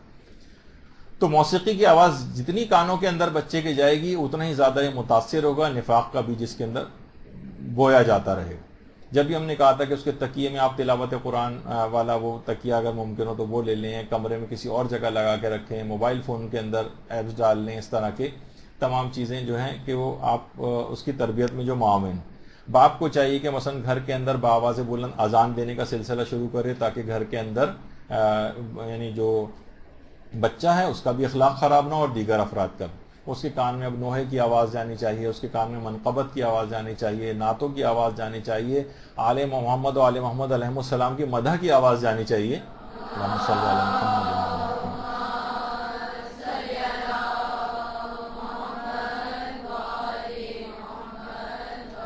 اور ایک دفعہ میں نے اس سے پہلے بھی اس کے اوپر تنقید کی تھی کہ آج کل مجالس اور محافل میں بچوں کو گھروں پہ چھوڑ کے جانا، کسی اور کے سپرد کر کے جانے کا رجحان ہو گیا. نہیں، بچے کو چاہے باپ مسجد ہی کیوں نہ جا رہا ہو، ٹھیک ہے، بہت آج کل یہ بھی ہونے لگا ہے کہ بس بچہ کہیں مثلا مسجد کو نجس نہ کر دے، یہ نہ کر دے، وہ نہ کر دے، ٹھیک ہے، اس کی احتیاط کر کے اس کو لے کر جائیں کہ ایسا کچھ نہ ہو. لیکن باپ مساجد کے اندر بھی ٹھیک ہے، وہ ایک کراہیت کا عنوان آتا ہے نابالغ بچے کے حوالے سے، وہ نجاست و طہارت والے مسئلے کے لحاظ سے یا وہ شراطی بچوں کے لحاظ سے جو ٹوپی کے اندر ساری سجدگاہیں نمازیوں کو اٹھا کر لے جاتے ہیں، تو اس لحاظ سے ہے. لیکن مجالس اور محافل کے اندر بچوں کو اس انداز سے ساتھ لے جانا چاہیے، چاہے وہ تھوڑا سا شرارت ہی کیوں نہ کر رہا ہو، چاہے وہ کوئی اور اس طرح کی کوئی چیز کیوں نہ کر رہا ہو، بہت زیادہ نقصان کوئی وہاں جا کر نہ کرے، لیکن یہ کہ بہرحال اس طرح سے ان کو بھی اپنے ساتھ لے جانا چاہیے، کیونکہ ان کے اثرات ہیں، ان تمام چیزوں کے اثرات ہیں۔ یہ نہ سوچیں کہ یہ روئے گا تو تنگ کرے گا، نہیں، اس کم عمری میں ان تمام فائدوں سے آپ محروم کر دیں گے اگر مجالس کے اندر، محافل کے اندر، مساجد کے اندر بچوں کو ساتھ نہ لے گئے۔ کوئی بہت بڑا نقصان اور وہ اس کی بات ہو رہی ہے تو ایک الگ اس کا پہلو ہے۔ اچھا، اب آپ دیکھیے بچہ جو ہے نا، جو ابھی اس سے پہلے ذکر ہوا کہ 4-5 سال کی عمر کے اندر بچے کی شخصیت مکمل ہو چکی ہوتی۔ علماء فرماتے ہیں بچے کو جو بننا تھا وہ 4 سے 5 سال کی عمر میں اس کا خاکہ بن چکا ہوتا ہے۔ اب اس کے بعد بچے کے اندر جو جیسے جیسے بڑا ہوتا جائے گا بس اس خاکے میں رنگ بھرا جائے گا، بس یہ اتنا کام ہوتا ہے۔ ورنہ 4 سے 5 سال کی عمر میں اس کی نفسیات کے اعتبار سے جو جیسی شخصیت اس کو بننا ہے وہ اس کے اندر بن چکا ہے۔ دیکھیے بچہ جو سیکھ رہا ہے ابھی سے گھر میں والدین کو مثلا نماز پڑھتے دیکھ رہا ہے تو دیکھیے وہی چیز نماز جماعت کے لیے گیا، اس نے دیکھا پیش امام کے پیچھے اس طرح سے، تو وہ خود بھی لیٹ کے اور پیچھے اس نے کھلونے اپنے رکھے ہوئے ہیں اور جو بھی اس کے ہیں وہ ان کو سجدہ کروا رہا ہے، اور یعنی اس کی خاص ایک تربیت ہوتی جا رہی ہے۔ اس کے ساتھ ساتھ چھوٹی بچیاں ہیں نماز پڑھ رہی ہیں تو وہ بھی اسی طریقے سے، کیونکہ اس کی نفسیات کا ایک اثر اس کے اندر آتا جا رہا ہے۔ جیسے میں نے کہا کہ بعد میں صرف خاکے کے اندر رنگ بھرا جائے گا، ورنہ خاکہ بن چکا ہے۔ یہ سب کچھ سن رہا ہے، سب کچھ دیکھ رہا ہے۔ اگر کبھی بھی چیخو پکار، لڑائی جھگڑا ہو رہا ہے تو والدین اگر اس کو واقعی اس موقع پر دیکھیں تو بچہ ایک دم سے اس کے ننھے سے دل کے اوپر بہت اثرات ہوتے ہیں اس کے۔ مثلا ماں باپ کے اوپر چیخ رہی اور چلا رہی اور بہت زیادہ غصے ہو رہی، اگرچہ باپ کے پاس بھی ایک ہتھیار ہے کہ وہ اس کو مثلا ایک خاص جملہ کہہ کے اس کا غصہ کم کروا سکتا ہے۔ بہت سے لوگ کہتے ہیں کہ شادی شدہ حضرات کے لیے ایک نسخہ ہے کہ مثلا اس وقت شوہر یہ کہہ دے کہ بڑھاپے میں اکثر غصہ آ ہی جایا کرتا ہے، تو اگلی دفعہ سے خواتین احتیاط کرنے لگتی ہیں کہ پھر غصہ نہیں کرتی ہیں۔ تو بہرحال تو اس لحاظ سے تو بچے کے اوپر بہت اثرات ہوتے ہیں، چیخنے چلانے کے بچہ بہت زیادہ متاثر ہوتا ہے کہ جب والدین آپس میں جھگڑا کر رہے ہوتے ہیں۔ کچھ ہی عرصے پہلے ایک مدرسے کی کسی طالبہ جو چھوٹی بچی تھی اس کا فون میرے پاس آیا، سر کچھ بتا دیں خدا کے لیے، ماں اور والد اور والدہ میں بہت زیادہ جھگڑا ہو رہا ہے، بہت وہ رو رہی ہے، گڑ گڑا رہی ہے، بالکل اس کو سمجھ میں نہیں آ رہا ہے کہ میں کیا کروں، یہاں تک کہ اس نے فون کیا۔ تو یہ بچوں کے لوگ سمجھ نہیں رہے ہوتے کہ وہ بچے کی نفسیات کو کس طرح سے تباہ و برباد کر رہے ہیں۔ تو اچھا اسی طریقے سے بچہ مثلا ماں اور باپ کے درمیان میں لیٹا ہوا ہے، اب کیا ہے، باپ مثلا ماں کی جو ننیال ہیں ان کی جو ہے وہ برائیاں کر رہا ہے، ماں جو ہے مثلا ددیال کی ساس نندوں اور سسرال کی اپنی برائیاں شوہر سے کر رہی ہے، بچہ انہی کے درمیان لیٹا ہوا ہے۔ اس موقع پر یہ سب چیزیں اب کیا ہوگا، یہ بچے پر یہ غیبتیں بچے کے کان میں جا رہی ہیں۔ علماء فرماتے ہیں اگر کان میں بچے کی اس طرح سے غیبتیں جائیں گی تو یہ بچہ اپنے دل میں رشتہ داروں کا کینہ لے کے بڑا ہوگا، یہ کینہ لے کر بڑا ہوگا۔ بچے کے کان میں کسی کی برائی اس انداز سے نہیں کرنی چاہیے کہ ٹھیک ہے یہ تو بچہ ہے، اس کو کیا سمجھ آ رہی ہے، تو سو رہا ہے، یا مثلا یہ تو سمجھ بھی نہیں ہے، اس کے 2 سال کا بچہ، یہ کہاں نہیں، اس کے اوپر میں نے اس سے پہلے کہا سانس اثر انداز ہو رہی ہے، تو آپ گفتگو کر رہے ہیں حرام گناہ والی، غیبتوں والی، وہ کیسے اثر انداز نہیں ہوگی؟ یہ ان رشتہ داروں کا کینہ لے کر یہ پلے اور بڑھے گا، آگے جائے گا۔ اس کے سامنے بالکل بچے کی تمام چیزیں نہیں کرنی چاہیے، یہ اس پہ اثر انداز ہوتی ہیں۔ اور یہ جو کہا جاتا ہے نا، دیکھیے کہ ماں کی گود جو ہے یہ بچے کا پہلا مدرسہ ہے۔ دیکھیے مدرسے میں کیا سکھایا جاتا ہے، برائیاں سکھائی جاتی ہیں وہاں پر، کیا وہاں پر حرام سکھائے جاتے ہیں مدرسوں میں؟ یا مثلا وہ آپ سنتی ہیں کہ ماں کی گود سے قبر تک علم حاصل کرو، تو اس کو مدرسے والی چیزیں بچے کو وہاں ماں کی گود سے ملنی چاہیے۔ اور حمل کے زمانے سے لے کر بعد تک یعنی ماں کو صفات نیک جو ماں کے اندر ہیں وہ ماں بچے کے اندر منتقل کرتی، اور یہی جو صفات ہیں یہ بچہ جو ہے ماں باپ دونوں سے سیکھ رہا ہوتا ہے، ان کو دیکھ رہا ہوتا ہے، وہ اگرچہ کھیل رہا ہے، بہت سی چیزوں میں آپ کو متوجہ نہیں بھی نظر آ رہا ہے، لیکن تب بھی وہ تمام ان اثرات کو قبول کر رہا ہوتا ہے، وہ ماں اور باپ کو دیکھ رہا ہوتا ہے۔ اس طریقے سے انسان ایک ٹی وی توجہ کے ساتھ دیکھتا ہے نا اور اس کا اثر قبول کرتا ہے، اسی طریقے سے۔ تو علماء فرماتے ہیں کہ دیکھیے اگر حاسد والدین ہیں تو ان کی اولاد کے اندر حسد آئے گا، اگر مثلا کنجوس والدین ہیں تو اولاد کے اندر کنجوسی آئے گی، بزدل ہیں تو اولاد کے اندر بزدلی آئے گی، فاسق و فاجر مثلا ہیں دونوں تو فسق و فجور اولاد کے اندر میں منتقل ہوگا۔ اس کے مقابلے مثلا اگر وہ سخی ہیں سخاوت آئے گی، عبادت گزار ہیں عبادت گزاری کی صفت آئے گی، متقی و پرہیزگاری کی صفت آئے گی۔ البتہ یہ ضرور ہے کہ برا اور اچھا ماحول دونوں بچے کو متاثر کرتے ہیں، یعنی اگر اچھے ماحول کے اندر بچے کی تربیت ہو رہی تو وہ برا ماحول کی تربیت ہو رہی ہے تو وہ اس لحاظ سے متاثر کرے گا۔ یا مثلا دوستوں کا بہت اثر ہے، جو ہم آئندہ گفتگو کے اندر بھی اس کو عرض کریں گے کہ اس کا بہت زیادہ اثر بچے کے اوپر ہوتا ہے، اور یہ قانون ٹوٹ جاتا ہے کہ مثلا نیک اولاد کی والدین ہمیشہ نیک ہوگی، برے والدین کی اولاد میں بھی وہی چیزیں آئیں گی۔ یہ کب ٹوٹ جاتا ہے؟ جب اس کو اچھا ماحول مل جائے، اگر برے والدین ہیں لیکن ماحول اچھا مل گیا، یا بہت اچھے والدین کی اولاد ہے وہ بھی بری نکل گئی کیونکہ ماحول اور دوستوں کا اثر اس کے اوپر ہوا اور وہ خراب ہو گئے، یہ بھی ہوتا ہے۔ جیسے کہ صاحب ابن عباد ہمارے ایک عالم گزرے ہیں جو علم کے ساتھ ساتھ سخاوت کی صفت بہت تھی۔ وہ یہ فرماتے تھے کہ جب بھی میں مدرسے جاتا تھا مجھے ایسی عادت ہے جو سخاوت کی صفت ہے میری ماں نے مجھ میں پیدا کی، کہ جب بھی میں مدرسے جاتا تھا پڑھنے کے لیے تو ماں میرے جیب خرچ کے پیسے الگ دیتی تھی اور صدقہ اور غریب کی مدد کے پیسے الگ دیتی تھی، تاکہ یہ نہ ہو کہ تم اس کے اپنے پاس سے کاٹ کے تو بچہ دل میں محسوس کرے نہیں، الگ سے کہ یہ پیسے تمہارے اس کے ہیں اور یہ پیسے الگ سے صدقے کے۔ تو اس سے مجھے اس بات کا اندازہ ہوا کہ ہمیں بچپن ہی سے اس بات کا اندازہ ہو کہ ہمیں اپنے ساتھ دوسرے لوگوں کی فکر بھی کرنی چاہیے۔ تو بچے کی جو صفات نیک ہیں یہ وراثت میں اس طرح سے جینس میں منتقل جب ہوتی ہیں تو بعد کا تربیتی عمل بہت آسان ہو جاتا ہے۔ یعنی اگر وہ یہ تمام چیزیں والدین سے ظہور پذیر ہوتے دیکھتا ہے بچہ تو اسے آئندہ کے لیے اس کے لیے بڑی آسانیاں ہو جاتی ہیں، اب یہ تربیتی عمل آسان ہو جائے گا۔ ورنہ اس کی طرح سے ہوگا کہ پرندے کی اگر پروں میں گوند لگا دیا جائے تو کس طرح سے اڑے گا، گلو اپنے اس کے اندر لگا دیا اڑ ہی نہیں پا رہا ہے۔ تو یہ ایسے ہی بچہ ہوگا کہ جو جس انداز سے کہ وہ اخلاقی اعتبار سے وہ اب تربیت اس کی بہتر نہیں ہوئی، اب وہ آگے ہی نہیں بڑھ پا رہا ہے۔ مال حرام مثلا باپ لے کر آ رہا ہے، اب یہ جرائم پیشہ جو اولاد ہے یہ معاشرے کو باپ دے گا۔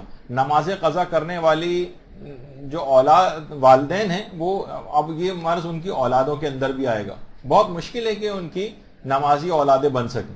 بے پردہ جو ماں ہے اس کی بیٹی مشکل ہی سے پردے دار ہوگی۔ غریب رشتہ داروں کو نظر انداز کرنے والے ماں باپ کی اولاد زیادہ تر خود غرضی ہوتی۔ کہیں کہیں یہ قانون ٹوٹتا ہے، جیسے کہ میں نے کہا کہ اچھا اس کو وہ مل گیا، ماحول اچھا مل گیا، دوست اچھے مل گئے تو تبدیل ہو گئے، لیکن زیادہ تر ہوتا ہے ایسا ہی۔ دیکھیے ابھی میں نے کہا کہ بچہ ہر چیز آبزرو کر رہا ہے، وہ ماں اور باپ کو آئیڈیالائز کرتا ہے، بلکہ یہ ہے کہ بچہ والدین کو رب سمجھتا ہے۔ جب یہ کہا جاتا ہے کہ آگے چل کر ہماری اگلی جو نشست آئے گی اس میں بھی بات ذرا تفصیل سے بیان کریں گے، وعدہ خلافی کبھی بچے سے نہیں کرنی چاہیے، سخت منع۔ وجہ اس کی کہ وہ آپ کو رب سمجھتا ہے۔ جب وہ یہ دیکھتا ہے کہ یعنی باپ جو میرا رب ہے جب یہ جھوٹ بول رہا ہے مجھ سے یا وعدہ خلافی کر رہا ہے تو اس کا اعتماد بڑے ہونے کے بعد رب کائنات سے بھی اٹھ جاتا ہے۔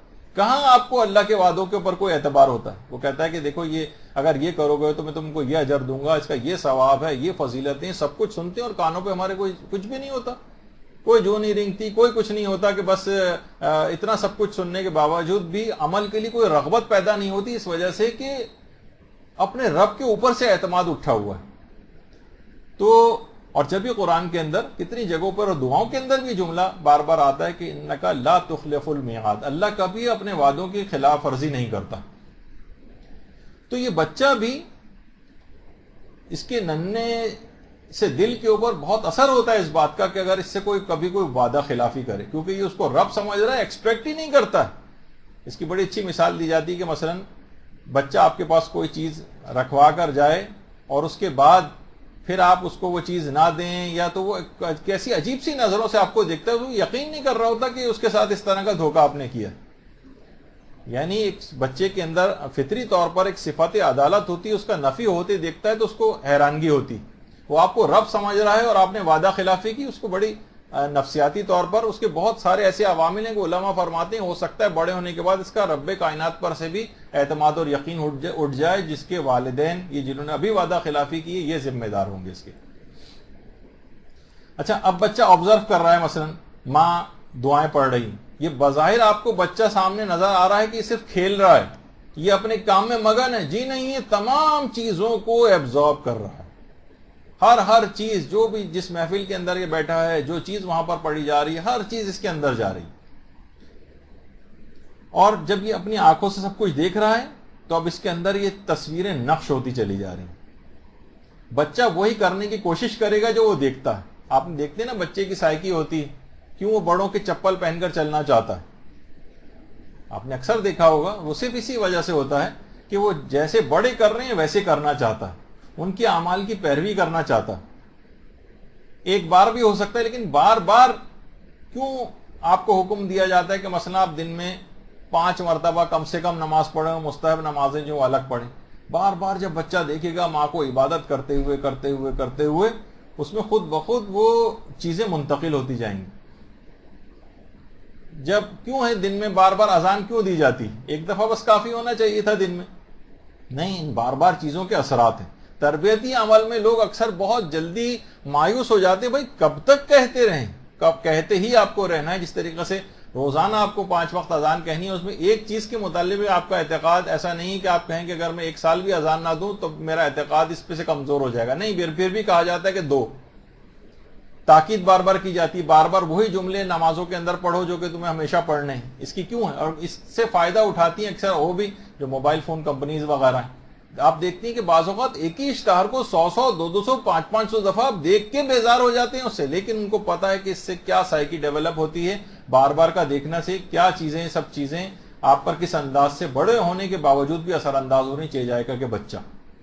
اور کچھ چیزیں اور بھی ہیں، علماء فرماتے ہیں کہ گھروں میں بچوں کو تربیتی امور کے لحاظ سے اگر گھر میں کچھ پرندے بھی پال کر رکھیں، جیسے کہ پیغمبر کا ارشاد گرامی ہے، اللہم صلی علی محمد۔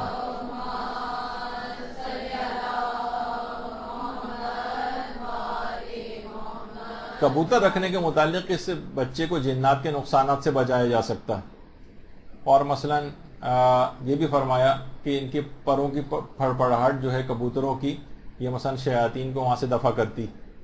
تو اس طریقے سے اور بھی ہیں جو کہ آپ خود بھی دیکھیں کہ کیا چیز اس طرح سے ہو سکتی ہے کہ بچوں کی تربیت کے حوالے سے خود بچوں کی اپنا بھی انٹرسٹ اس کے اندر ہوتا ہے اور آپ فائدے بھی حاصل ہوتے ہیں۔ پھر ایک اور بات یہ بھی ہے کہ باپ جو ہے وہ گھر میں اسے چاہیے کہ وقت بھی دے، وہ زیادہ تر باہر نہ نکلا رہے۔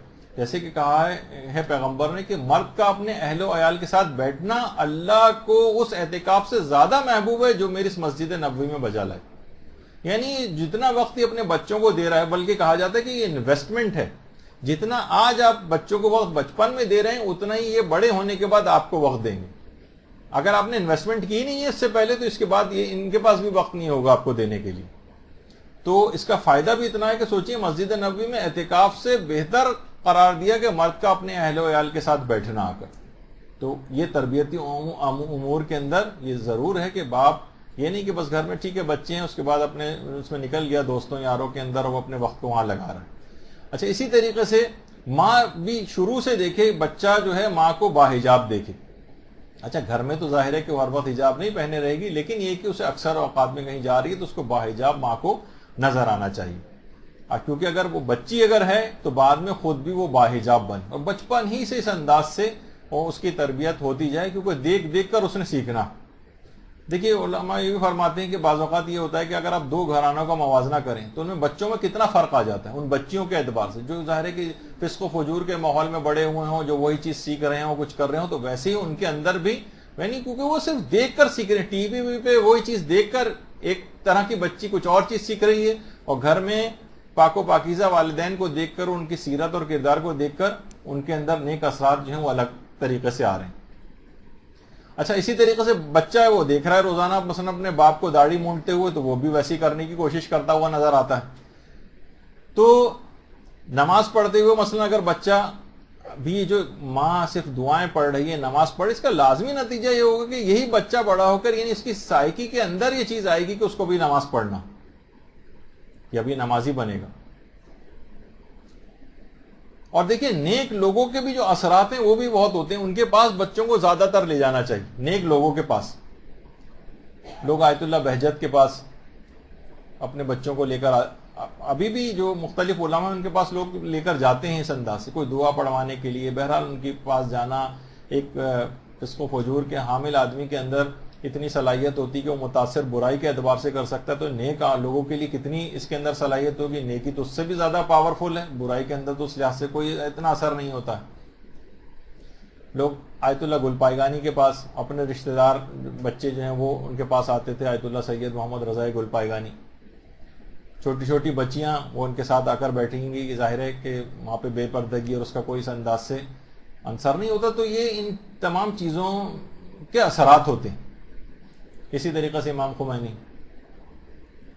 تو علماء کے پاس لے کے جائیں۔ اچھا دیکھیے، بچوں کو سازگار ماحول فراہم کرنا بہت ضروری ہے، دین کے اعتبار سے بھی اور دنیا کے اعتبار سے بھی۔ بہت کم گھروں میں ہم نے دیکھا ہے کہ بچوں کے لیے مثلا دین اور دنیا دونوں کے اعتبار سے بات کر رہا ہوں، بچوں کے لیے مثلا الگ سے کوئی ایک چھوٹی میز ان کے لیے ہو، جہاں وہ ہول سول صرف اس کی چیزیں ہوں، یہ نہیں کہ وہ سارا گھر اس میز کو استعمال کر رہا ہے، اس پہ نہیں، بچے کا پورا مکمل حق ہو اس کے قد، سائز اور اس کے مطابق۔ اب ضروری نہیں کہ ہر چیز اتنی فینسی ہو، ہر شخص اپنے مالی استطاعت کو دیکھتے ہوئے اس کے مطابق اقدام کر سکتا ہے، کرسی بھی اس کے مطابق ہو۔ بچے کے اندر یہ بہت بڑی فیلنگ ہوتی ہے کہ یہ چیز میری ہے، صرف یہ نہ ہو کہ ہر شخص اس کو استعمال کر رہا ہو، نہیں، اس خاص اس کے قد کے مطابق۔ حتیٰ کہ جو بک شیلف ہوتی ہیں وہ بھی اس کے مطابق، حتیٰ کہ یعنی جہاں وہ کتابوں کو رکھ سکے۔ بہت ساری ایسی جگہ ہوتی ہیں لائبریریز میں بچوں کے اعتبار سے بہت نیچے لو اس کے اوپر وہاں پر کتابیں ہوتی ہیں کہ بچہ خود جائے اور جا کر کتابیں نکال سکے، لیکن ہمارے عام طور پر اتنے اونچے شیلف کے خود سیڑھی لگا کے وہ اتارنی پڑتی ہیں چیزیں وہاں سے، تو جہاں وہ خود بیٹھ کر کام کر سکے۔ بچہ بہت پراؤڈ اور ویسا فیل کرتا ہے کہ صرف میری چیز ہے، یہ میری میز ہے، یہ صرف جتنی چیزیں رکھی ہوئی ہیں صرف میری۔ اس کو دل چاہتا ہے وہاں بیٹھے اور اپنا کام کرے، ورنہ بیڈ پہ بیٹھ کر یا کسی بھی جگہ زمین پہ بیٹھ کر اور قالین پہ بیٹھ کر وہ اپنا ہوم ورک کر رہا ہے اور کام کر رہا ہے، تو اس لحاظ سے یہ اتنا زیادہ افیکٹو نہیں ہوگا۔ یا اس کے دینی اعتبار سے بھی اس کے قد کے برابر مطابق، مثلا جائے نماز، آپ چھوٹی سی جائے نماز لے کر آئیں اس کو شوق بیدار کرنے کے لیے، اور بچے کا ایک رغبت ہوتی ہے کہ چلو بھائی اپنی جائے نماز لے کر آؤ، وہ اپنی لے کر آئے گا، آپ اپنے بڑے سائز کی جائے نماز لے کر رکھیں گے۔ یہ سب بچے کی تربیتی امور کے اندر یہ ساری چیزیں شامل ہیں کہ جس کے اوپر پیسہ خرچ کرنا چاہیے، پھر یہ بچے کے اندر خود بخود آگے بڑھنے کی صلاحیت آگے چلتی چلی جاتی۔ تو اور ایک بات اور بھی ہے، لوگ بہت آج کل شکایت کرتے ہیں کہ مثلا بچے جو ہے وہ صحیح طور پر پڑھ نہیں پا رہے ہیں اور یہ سب کچھ۔ تو دیکھیے ایک چیز اور علماء کہتے ہیں کہ بچے کو کبھی بھی کوئی اسٹیشنری کی کوئی چیز دلوانے میں بخل نہیں کرنا چاہیے۔ آپ اور تمام چیزوں میں پیسہ بچانے کی فکر کریں، ان چیزوں میں پیسہ نہ بچائیں۔ جتنا بھی ہو سکے بچے کو گاہے بگاہے اسٹیشنری کی دکان پہ جائیں، بچہ پین لے کر آئے، مارکرز لے کر آئے، کلرنگ بکس لے کر آئے، اور چیزیں لے کر آئے، جتنا بھی اس کے اندر ہو سکے۔ اس سے کیا ہوگا کہ بچہ جب لے کر آئے گا تو اسے استعمال بھی کرے گا، استعمال کرے گا تو اس کا خود بخود ان کتاب اور کاپیز اور ان چیزوں کے اندر اس کی رغبت ہوتی چلی جائے گی۔ حتیٰ کہ چھوٹی چھوٹی معصومانہ جو سٹوری بکس ہوتی، مجھے اچھی طرح سے یاد ہے، خود جب ہمارا بچپن تھا تو ہم لوگ جس طرح سے مثلا اس زمانے میں جو ہے وہ اردو میں جو ہے وہ نونہال وغیرہ آیا کرتا تھا، وہ ہم بہت شوق سے مہینے کے بار بار دکان پہ جا کے پتہ کرتے تھے نونہال آیا نہیں یا نہیں آیا۔ تعلیم و تربیت اب بھی آتے ہیں یہ سب چیزیں، لیکن بچے آپ تو اس میں جاتے نہیں، دیکھتا میں ان کو کہ وہ اس طرح کی کوئی چیزیں اس کو استعمال کرتے ہوں۔ تو معصومانہ بچپن ایک جسے کہا جائے، اس کو ان کی ایج کے مطابق کہ ہر معلومات کا ایک خاص وقت ہوتا ہے۔ یہ ٹی وی، یہ جو کیبل ہے، اور یہ جو سیل فونز ہیں، اور یہ آئی پیڈز ہیں، اور یہ اسمارٹ فون جتنے اب آ گئے ہیں، انہوں نے بچوں کا بچپن قتل کر دیا، ہلاک کر دیا ہے ان کا بچپن، ان کی ساری معصومیت کو داغدار بنا دیا بچوں کو ایسے مناظر دکھا کر وہ تمام چیزیں۔ تو اس سے کیا ہوگا، ان کی معصومیت متاثر ہو گئی، داغدار ہو گئی۔ اب کیا ان کا روحانی طور پر ان کی تربیت آپ کر سکیں گے؟ اسی طریقے سے روتے رہیں گے لوگ اور والدین کہ کیا ہو رہا ہے ان کے ساتھ۔ تو اسی طرح سے کتنے ایسے ہیں، ابھی بھی طاہرہ اتنا اچھا رسالہ آتا ہے، معصوم آتا ہے، اور بھی ہیں، یہ دیکھیے گنے چنے ایک دو ہیں، اس کے علاوہ تو مجھے پتہ بھی نہیں کوئی، یعنی شیعت کے اندر بچوں کے لحاظ سے کوئی کام ہی دیکھا جائے تو کچھ ایک آدھ کے علاوہ جو ہے وہ نہیں ہوا ہے۔ کتنے ورائٹی ہونی چاہیے، آپ جائیں مارکیٹ کے اندر بچوں کے رسالے، چیزیں اور وہ سب چیزیں جا کر دیکھیں، کتنی ورائٹی آپ کو نظر آئے گی، لیکن کیا کہ دین کے اعتبار سے ان کے پاس کوئی ورائٹی نہیں، اور ہیں بھی تو ان کے وسائل محدود ہیں، وہ بلیک اینڈ وائٹ چیزیں نکال رہے ہیں، کچھ ہیں کیونکہ ظاہر ہے کہ لوگ نہ کوئی اس لحاظ سے تو نہ کوئی ڈونیشن دینے کے لیے کوئی آگے آتا ہے نہ کچھ ہوتا ہے، تو نتیجہ یہ کہ وہ پھیکی اور اس طرح کی چیزیں ہوتی ہیں جس میں بچوں کو ایسے انٹرسٹ نہیں ہوتا ہے پھر. تو بچوں کو دیکھیے کتابوں کی طرف مائل کرنے کے لیے ان کو باقاعدہ کتابوں کی دکانوں کے اوپر لے کر جائیں اور گاہے بگاہے لے کر جائیں، کم سے کم ایک مہینے میں ایک دفعہ ضرور لے کر جائیں جہاں اپنی پسند کی کتابیں وہ خریدیں. مثلا کسی جگہ بک فیئرز لگے ہوں، بک فیئرز میں بچوں کو لے کر جائیں. اتنا زیادہ ایران کے اندر دیکھیے کیوں ہر شخص وہاں پہ کتاب، عام طور پر جو ذرا بھی دیندار اور افراد ہیں، اور ایئرپورٹس وغیرہ پہ بھی آپ دیکھیں ہمارے یہاں جیسے میں نے پہلے کہا تھا بیٹھے ایک دوسرے کو خالی دیکھتے ہیں لوگ، وہاں بیٹھ کے لوگ کتاب پڑھ رہے ہوتے ہیں، ایک دوسرے کو نہیں دیکھ رہے ہوتے. خود حرم معصومہ قوم کے جو صحن ہے بالکل اس میں پورے سال ایک بک فیئر مستقل لگا رہتا ہے جہاں لوگ جاتے ہیں، بچوں کا سیکشن الگ ہے، کتنے کاروان وہاں پہ صحن میں کھڑے ہوتے ہیں اور گھنٹوں وہاں پر موجود ہوتے ہیں. ایک دفعہ بھی میں نے ایک آدمی کو بھی کبھی اس کے اندر جاتے نہیں دیکھا. بس ظاہر ہے جو علماء وغیرہ کاروان کے ساتھ ہوتے ہیں، وہ علم دوست ہوتے ہیں، وہ اندر جاتے ہیں جو بھی کتاب خریدنی ہوتی ہے. ورنہ بچوں کے حوالے سے سیکشن کم سے کم دیکھنے تو اندر چلے جاؤ. چلیں آپ کو فارسی نہیں آتی، کتابیں فارسی میں رکھی ہوئی ہیں، لیکن دیکھنے کے حد تک ایک شوق ہوتا ہے کہ چلیں ایک وزٹ تو کر کے آئیں کہ اندر کیا کیا چیزیں بچوں کے اعتبار سے DVD ہیں اور کیسٹ کہانیاں، پتہ نہیں کیا کیا کچھ اس کے اندر. خود حرم معصومہ قوم کے اپنے صحن کے اندر کی بات بتا رہا ہوں. لیکن کوئی شخص وہاں پر نہیں، کیونکہ اس کا کوئی شوق ہی ڈیولپ نہیں ہوا ہے. کتنے مدرسے کے ہمارے جو بچے ہیں ان کے جو والد ہیں مثلا وہ تربیت یافتہ نہیں ہیں، مائیں تربیت یافتہ نہیں. اکثر مائیں آ کر شکایت کرتی ہیں شوہر جو ہے وہ بہت پریشان کرتا ہے اور بد اخلاق بہت زیادہ ہے. اچھا ان کو کیا مشورہ ہم دیں گے؟ ظاہر کہیں گے بھائی کسی عالم کے پاس لے جاؤں، کہیں کبھی کسی عالم کے پاس جانے کو تیار ہی نہیں ہوں گے وہ. اچھا کوئی یہ کتاب ان کو پڑھوا دیجئے، کتاب ساری زندگی کبھی انہوں نے ایک دفعہ بھی نہیں پڑھی ہے کوئی. اچھا یہ DVD لے جا کر سنوا دیں، کچھ کر دیں، نہیں DVD سننے کی تو بالکل ان کو عادت. بھائی کوئی فورم ہی نہیں ہے کہ کس طرح سے اس شخص کو قائل کیا جائے. البتہ ایک فورم تھا جو کہ وہ بھی اب ہمارے ہاتھ سے نکل گیا ہے، مجالس اعضاء کا فورم. کیا کریں کہ اس کے نہ وہ عنوانات رہیں وہاں. تو میں اکثر ایک جملہ بار بار کہتا ہوں، میرے اپنے دوست بھی ہنستے ہیں کہ سدرۃ المنتہا کی صرف اونچائی، لمبائی اور گہرائی اس کے اندر بیان کی جاتی ہے. وہ تمام باتیں کہ جس سے عام لوگوں کو کوئی لینا دینا ہی نہیں، نہ ان کی نفسی وہ ٹھیک ہوتے ہیں، نہ ان کا اخلاق صحیح ہوتا ہے، نہ ان کی دینی معلومات میں اس لحاظ سے اضافہ ہوتا ہے جو ان کا آخرت میں کام آئے. تو اس ٹیسٹ سے متعلق نہ وہ کتابوں سے آشنا نہیں ہیں لوگ. کیونکہ دیکھیے کتابیں جو ہیں اکیلے میں بھی امر بالمعروف کرتی ہیں، سامنے کہنے والے کی بات سے تو پھر بھی ہو سکتا ہے کہ اس کے اندر ایک ریزسٹنس پیدا ہو جاتی ہے.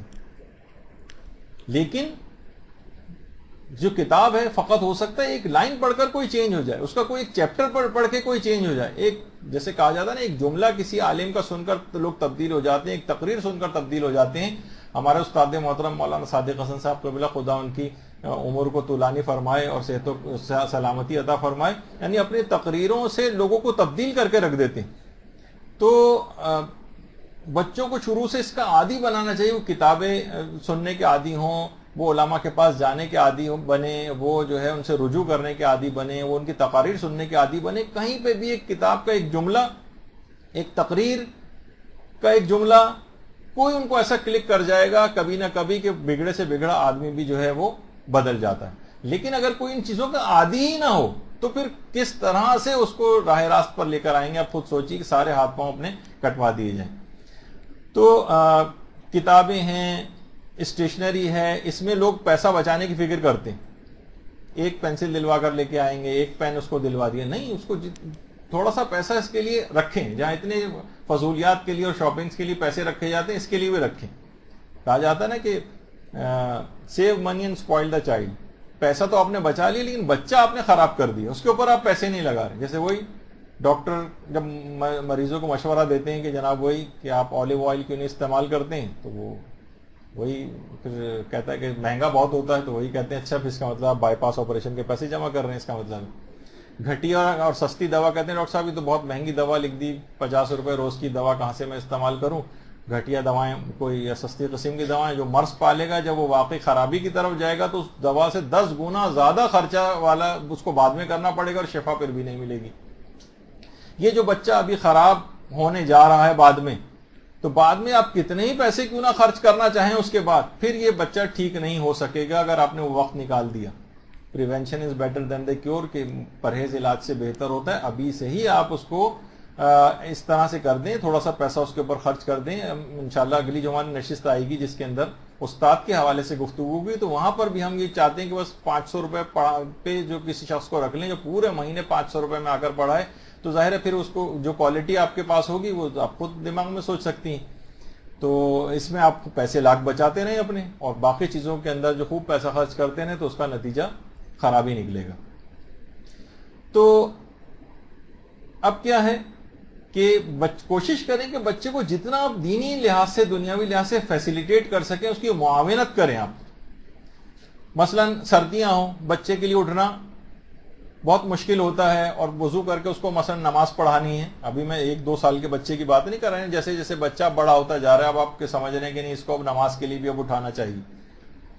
تو کیا ہے اس کو اب کیا ٹھنڈے پانی سے نہیں، اب اس کے لیے پہلے سے آپ گرم، اب کیا ہے فیسیلیٹیٹ کریں، گرم پانی کا انتظام کریں. ہر شخص، کیونکہ ظاہر ہے ہر جگہ تقریر جاتی ہے، ہر شخص کے گھر میں ضروری نہیں کہ گیزر ہو، تو والدین پہلے سے مثلا چولہے پر پانی گرم کر کے اس حد تک نیم گرم پانی کر دیں کہ اس کے لیے وضو کرنے میں آسانی ہو جائے. ورنہ ٹھنڈے پانی کا سوچتے ہی جو ہے اس کو سارے یعنی بلکہ اس کو نفرت ہونے لگے گی وضو سے اور نماز سے، اگر آپ نے اس انداز سے اس کی کمک نہیں کی بچے کی. گرم پانی مہیا کریں. اگر سردیاں ہیں، سردی سے نکلنا بستر سے مشکل ہوتا ہے تو کمرے میں ہیٹر کا یا کوئی بھی اس طرح سے گرمی کا کوئی انتظام کریں. بچوں کے لیے بھی ضروری ہے کہ تربیتی امور ہیں سارے، اس کے لیے اپنی ایک ذاتی الارم کلاک جو بچوں کے لحاظ سے ہو، جس سے بچہ خود اٹھنے کا عادی بنے. ورنہ یہ بات یاد رکھ لیجئے کہ بڈھا ہو جائے گا لیکن ہمیشہ محتاج رہے گا کہ نماز کے لیے اسے کوئی دوسرا آ کر اٹھائے. بچپن سے اس کی عادت ڈالیں گے الارم کلاک پہ خود کس طریقے سے نمازوں کے لیے اٹھنا. کبھی کبھار اس کی نئی آنکھ کھلے تو آپ اس کو جا کر اٹھا دیں، لیکن اس کا عادی اس کو خود بننا چاہیے. وہ ہینڈی کیپ معذور بالکل نہ ہو کر رہ جائے آپ لوگوں پہ ڈیپینڈنٹ ہو کے کہ آپ ہی کو ہمیشہ نماز کے لیے اٹھانا. تو ورنہ ساری زندگی اس انداز سے محتاجی رہے گی اس کی، اور اکثر و بیشتر نمازیں قضا کرے گا. وہ اس وجہ سے کہ آپ نے تربیتی امور میں اس کا خیال نہیں کیا تھا. اچھا، اسی اعتبار سے لڑکیوں کے پردے کے لحاظ سے ان کا گھر میں لباس کیسا ہونا چاہیے ماؤں کو دیکھنا چاہیے. یا ان کی نفسیات پر آج کل اس انداز سے خراب لباس وغیرہ بھی آنے لگے ہیں جس انداز سے کہ گھروں میں باپ بھی ہوتے ہیں، بھائی بھی ہوتے ہیں، اور نامناسب قسم کا کوئی لباس حجاب کے لحاظ سے لڑکیاں آج کل جو ہیں وہ پہننے لگی ہیں کہ آپ یقین کیجئے کہ بہت ساری چیزیں ایسی ہیں کہ آپ کو بتا بھی نہیں سکتے کتنی تعداد میں لڑکیاں، بہنیں اور وہ جو ہیں مدرسے پہ اور پہ خطوط بھیجتی ہیں، ای میل کرتی ہیں کہ خود ہمیں اپنے بھائیوں سے ہی خطرہ ہو گیا. یعنی اس انداز سے خراب یہ جو ڈش اینٹینا، ٹی وی اور کیبل اور اس نے خراب کر دیا ہے کہ بہنیں اپنے بھائیوں سے جو ہے عزتوں کے اعتبار سے خطرہ محسوس کرنے لگی. تو یہ سب چیزیں دیکھیے کیا ہیں، یہ اب مومنین کے گھروں میں عام طور پر اس متعلق کوئی بات ہوتی نہیں ہے، اور مجالس اور ان تمام چیزوں کے اندر بھی اس متعلق کوئی بات نہیں ہوتی ہے. نہ ان موضوعات کے اوپر کہیں کسی جگہ کوئی بولا جاتا ہے. تربیت، نہ کوئی سیمینار اس موضوع پہ ہوتا ہے تربیتی امور کے حوالے سے، نہ کوئی ورکشاپ ہوتا ہے، نہ کوئی مباحثہ ہوتا ہے، نہ کوئی مکالمہ ہوتا ہے، نہ ٹی وی پہ ہی آپ کوئی ایسا کوئی پروگرام آپ نے نہیں کبھی دیکھا ہوگا جس انداز سے ان چیزوں کو ایڈریس کبھی کرتا ہو. گھروں میں بھی لا یعنی باتیں ہو رہی ہیں، فضول باتیں ہو رہی ہیں، فضول رشتہ داروں کو ملنا ملانا ہے، اور دین، آخرت، خدا، رسول، امام کے متعلق تو آپ کو شاذ و نادری رشتہ داروں میں بھی جب بیٹھتے ہیں تو کوئی بات کبھی نہیں دیکھتے ہوں گے. یعنی ایسی گفتگو کہ جس میں گفت کم ہوتی، یعنی اس قسم کی واقعتاً گفتگو جو ہے آج کل ہونے لگی. تو کوشش کرنی چاہیے کہ والدین جو ہے اس بات کو سمجھیں. اور ایک اور بھی بات یہ کہ دیکھیے جو بچہ جو ہے اپنی ماں سے جو ہے اس لحاظ سے بہت محبت کر رہا ہوتا ہے، یہ بہت زیادہ اٹیچڈ ہے اپنی ماں سے.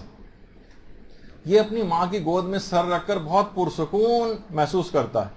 ایک بات اور خاص طور پہ تربیتی امور کے سلسلے میں وہ یہ بات سمجھنی چاہیے کہ بچوں سے جیسے جیسے بچے بڑے بھی ہوتے جائیں، والدین ان سے اپنے فزیکل کانٹیکٹ کو، انہیں گلے لگانا، ان کے ہاتھ پکڑنا، ان کو پیار کا اظہار کرنا، ان سے ایسے جملے بولنا جو شائستہ ہوں اور پیار و محبت کے اظہار کے لیے ہوں اپنے بچے سے، اور ان کو جس اعتبار سے گلے لگانا. یہ جیسے جیسے بچہ بڑا ہوتا جاتا ہے والدین آہستہ آہستہ اپنے آپ کو اس سے پیچھے کرتے چلے جاتے ہیں کہ نہیں اب یہ بڑا ہو گیا، ابھی کہاں اس باتوں کی ضرورت نہیں رہی. اب یہ مجھ سے ایک دفعہ علامہ عقیل الغربی صاحب آئے ہوئے تھے تو انہوں نے ایک دفعہ ذکر کیا کہ ہم بھائی جب سارے جمع ہوتے ہیں ایک جگہ تو ہم اپنی ماں کے پاس جس طریقے سے ماں اپنے پروں کے اندر جس طرح بچوں کو نہیں لے لی، اس طرح ہم سارے بھائی جا کر بستر پہ جا کر ان سے لپٹ جاتے ہیں، اور تو اس انداز سے اتنی محبت کا اپنی ماں کے ساتھ اظہار کرنا، ماں کا ان کے ساتھ اظہار کرنا، تو ایک خود سوچیے کہ کتنی اچھی گھریلو فضا، ہر لحاظ سے اس کے اندر کوئی نافرمانی پہ دیکھنے میں نہیں آئے گی، یعنی جسمانی اعتبار سے اس کا اظہار ہونا چاہیے محبت کا، جو کہ عام طور پر اس کے خلاف ہم کو دیکھنے میں آتا ہے۔ تو بچے جیسے جیسے بڑے ہوتے جاتے ہیں ویسے ویسے ماں شاذ و نادری ماں انہیں کبھی پھر ہاتھ لگاتی ہو، انہیں پیار کرتی ہو، بچے ماں کو کوئی بوسہ دیتے ہوں، کچھ کبھی ہمیں دیکھنے میں عام طور پر نہیں آتا۔ تو اچھا اب کیا ہوتا ہے، اس سے بچہ آہستہ آہستہ ان سے دور ہوتا چلا جاتا ہے، باپ اسے پیار کرنا بند کر دیتا ہے۔ اب کیا ہوتا ہے کہ ہر وقت صرف اور صرف اس پہ لعن طعن ہوتا ہے، صرف اور صرف اس پر اعتراض ہوتا ہے، صرف اور صرف اس کو برا بھلا کہا جا رہا ہوتا ہے، صرف اسے کوسنے دیے جا رہے ہوتے ہیں، ہر ایک سے اس کی شکایتیں کی جا رہی ہوتی ہیں، بچہ آہستہ آہستہ والدین سے دور ہونے لگتا ہے۔ کیا ہوتا ہے، باہر کی دلچسپیاں بڑھتی چلی جاتی ہیں، باہر کے دوست بڑھتے چلے جاتے ہیں، جو ظاہر ہے کہ اس کے ساتھ اس طرح کا سلوک نہیں کرتے ہیں۔ یہ کہاں کی دوستی ہے کہ بنے ہیں دوست نہ سے کوئی چارہ ساز ہوتا، کوئی غمگسار ہوتا، وہ غمگساروں کی تلاش میں باہر نکل جاتا اور مل جاتے ہیں اس کو۔ اچھا لڑکیاں کیا ہوتی ہیں کہ ماں نے اس سے پیار و محبت کرنا جو ہے وہ بند کر دیا، باپ نے پیار و محبت کرنا بند کر دیا، اب کیا ہے وہ اس کے کان بھی ترس گئے پیار و محبت کی بات سننے کو، اور اس لحاظ سے ماں اور باپ دونوں سے دور ہو گئے۔ اب کیا ہوگا، کوئی بھی اوباش، کوئی بھی لفنگا جب بھی کوئی اس قسم کی جعلی محبت بھری بات کہے گا، یہ فوراً اس کی طرف کھنچتی چلی جائے گی۔ والدین سے پہلے سے ہی دور ہو گئی ہے، اب وہ مخالفت کریں گے تو یہ بغاوت پر اتر آئے گی، اور اس کے بعد پھر ایک سیریز چل پڑے گی کہ جو کہ تباہی کے اوپر منتج ہو۔ تو تربیتی امور میں کیا ہے کہ والدین نے صحیح موقع پر اپنے اس محبت کے طاقتور فیکٹر کا صحیح موقع پر استعمال نہیں کیا، اور استعمال کرنا چھوڑ دیا جیسے جیسے بچہ بڑا ہوتا گیا۔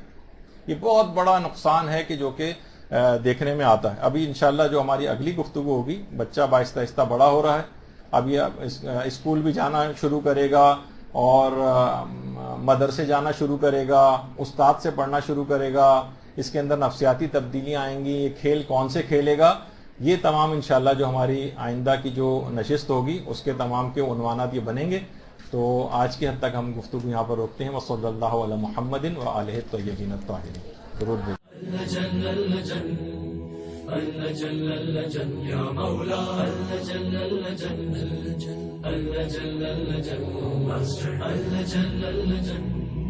اللجن يا صاحب الزمان